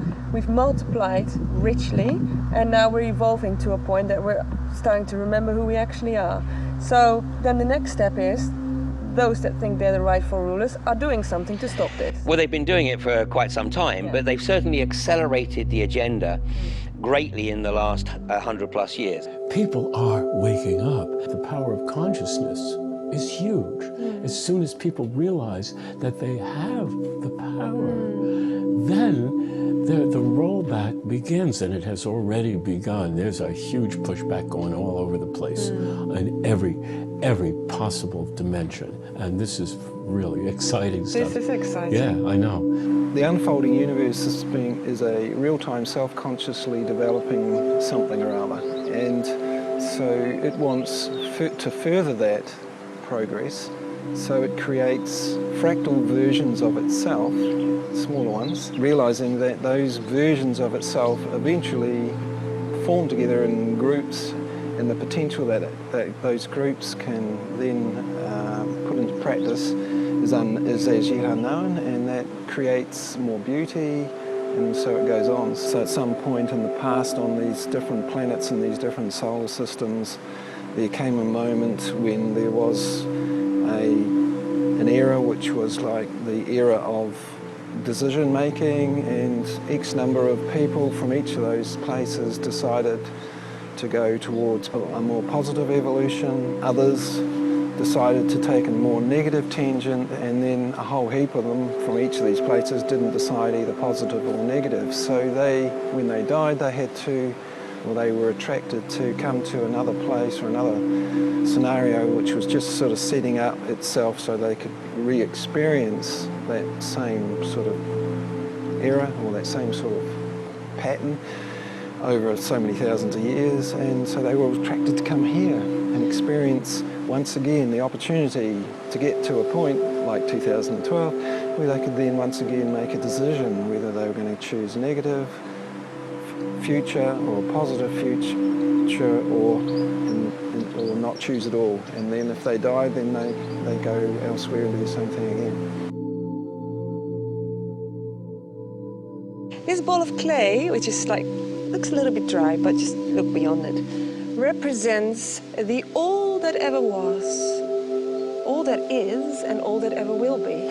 It's source. It's from which everything is created and derived. Everything is already in this ball of clay. Everything that is this ball of clay. And so, because it wants to be creative, it separates itself and does little experiments. So it says, for instance, all right, I'm going to play God, so I'm going to separate myself from this ball of clay. I'm going to make myself into a god, all right? And, all right, that's cool. I'm going to separate myself from this source energy, and I'm going to be playing human with a bunch of others, okay? And so the role play we're going to do is worship. We've got God here. Doesn't he look awesome? And here we've got a human, all right? And we need a setting to play this on. So we're gonna like create a little ball and we're gonna call it Planet Earth, yeah? So the game is that you're gonna live on this earth and you're gonna worship me, yeah? Okay, cool, let's do that. And the other thing that we'll do is we will make sure that we want to remember.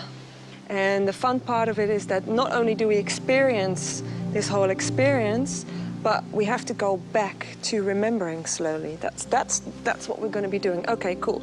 So these humans, there's heaps of them, go to planet Earth, and they start experimenting with the feeling of worshipping, okay? And this God says, okay, I'm going to start feeling what it's like to be worshipped. And let's see what I can do with all the powers that I have. And so this goes on for quite a few thousands of years, and quite a lot of these humans remember.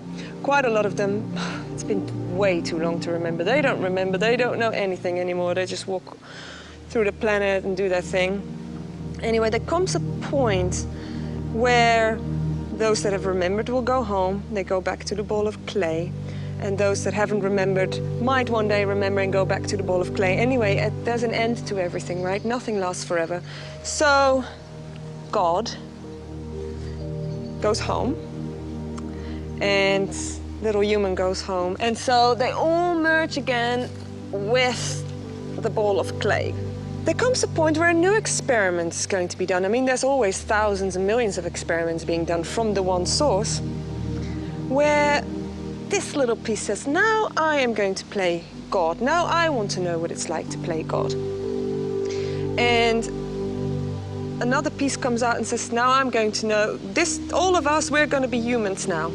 Now, what's so interesting is that the one that was playing God before, its essence is also in this new experiment. So this is the new human. Beautiful, like. And the new human has a lot of its essence from what was God before, because they come from the same pool of creation. And the one that's playing God now is actually has the essence of a lot of the humans that had gone back to the ball of clay.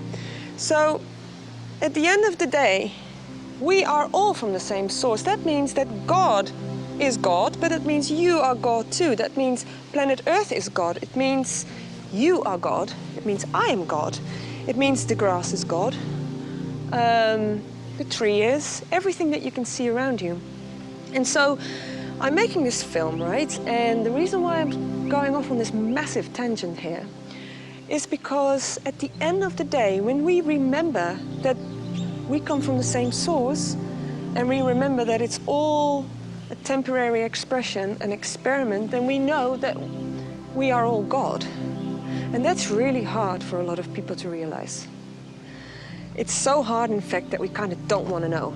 Because if we're God, it means we have to start taking responsibility for what we do, for our thoughts, our actions. And Do we really want to do that? No, it's been thousands of years that I've been playing this part of the victim and the worshipper. There's no way I'm going to give it up, you know? But maybe the suffering becomes so bad at one point that you say, okay, I'm so used to this suffering. It's been so many thousands of years that I've done this. I'm over it. I want to know what it's like to not suffer and to be empowered and to understand that I'm a creative little God expressed right now here. And that journey from that suffering place to this empowered place is quite a hard journey. And it seems that on planet Earth, this is what we're going through right now. People are waking up and people are knowing and realizing they have to start to take responsibility for their thoughts. You know, I can no longer blame you, and you for everything that's happening to me. No, I am able to create my own reality. And that's why I'm sharing this with you. I'm sharing this because I want us to be empowered again. And whether you choose to or not, that's fine. But my wish is that we may come back to this realization of who we are and eventually go back to source. Ask a question and know that it will be answered.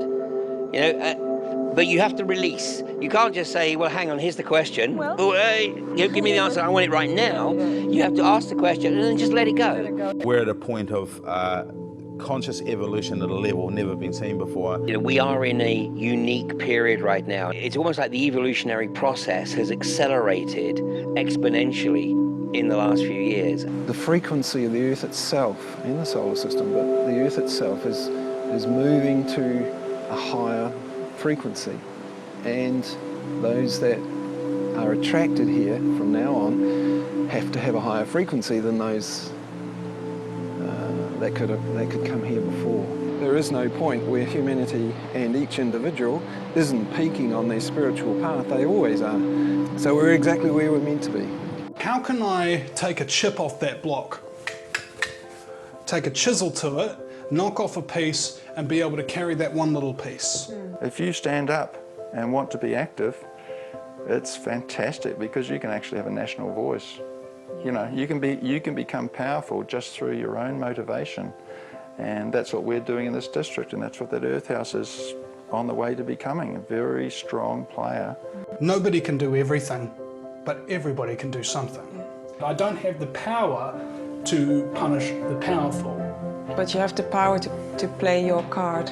Yeah, exactly. And it takes 7 people, apparently, statistically, to tell you the exact same thing that contradicts your previously held beliefs for you to actually want to change those beliefs. Never let it be said that a small group of committed people cannot change the world.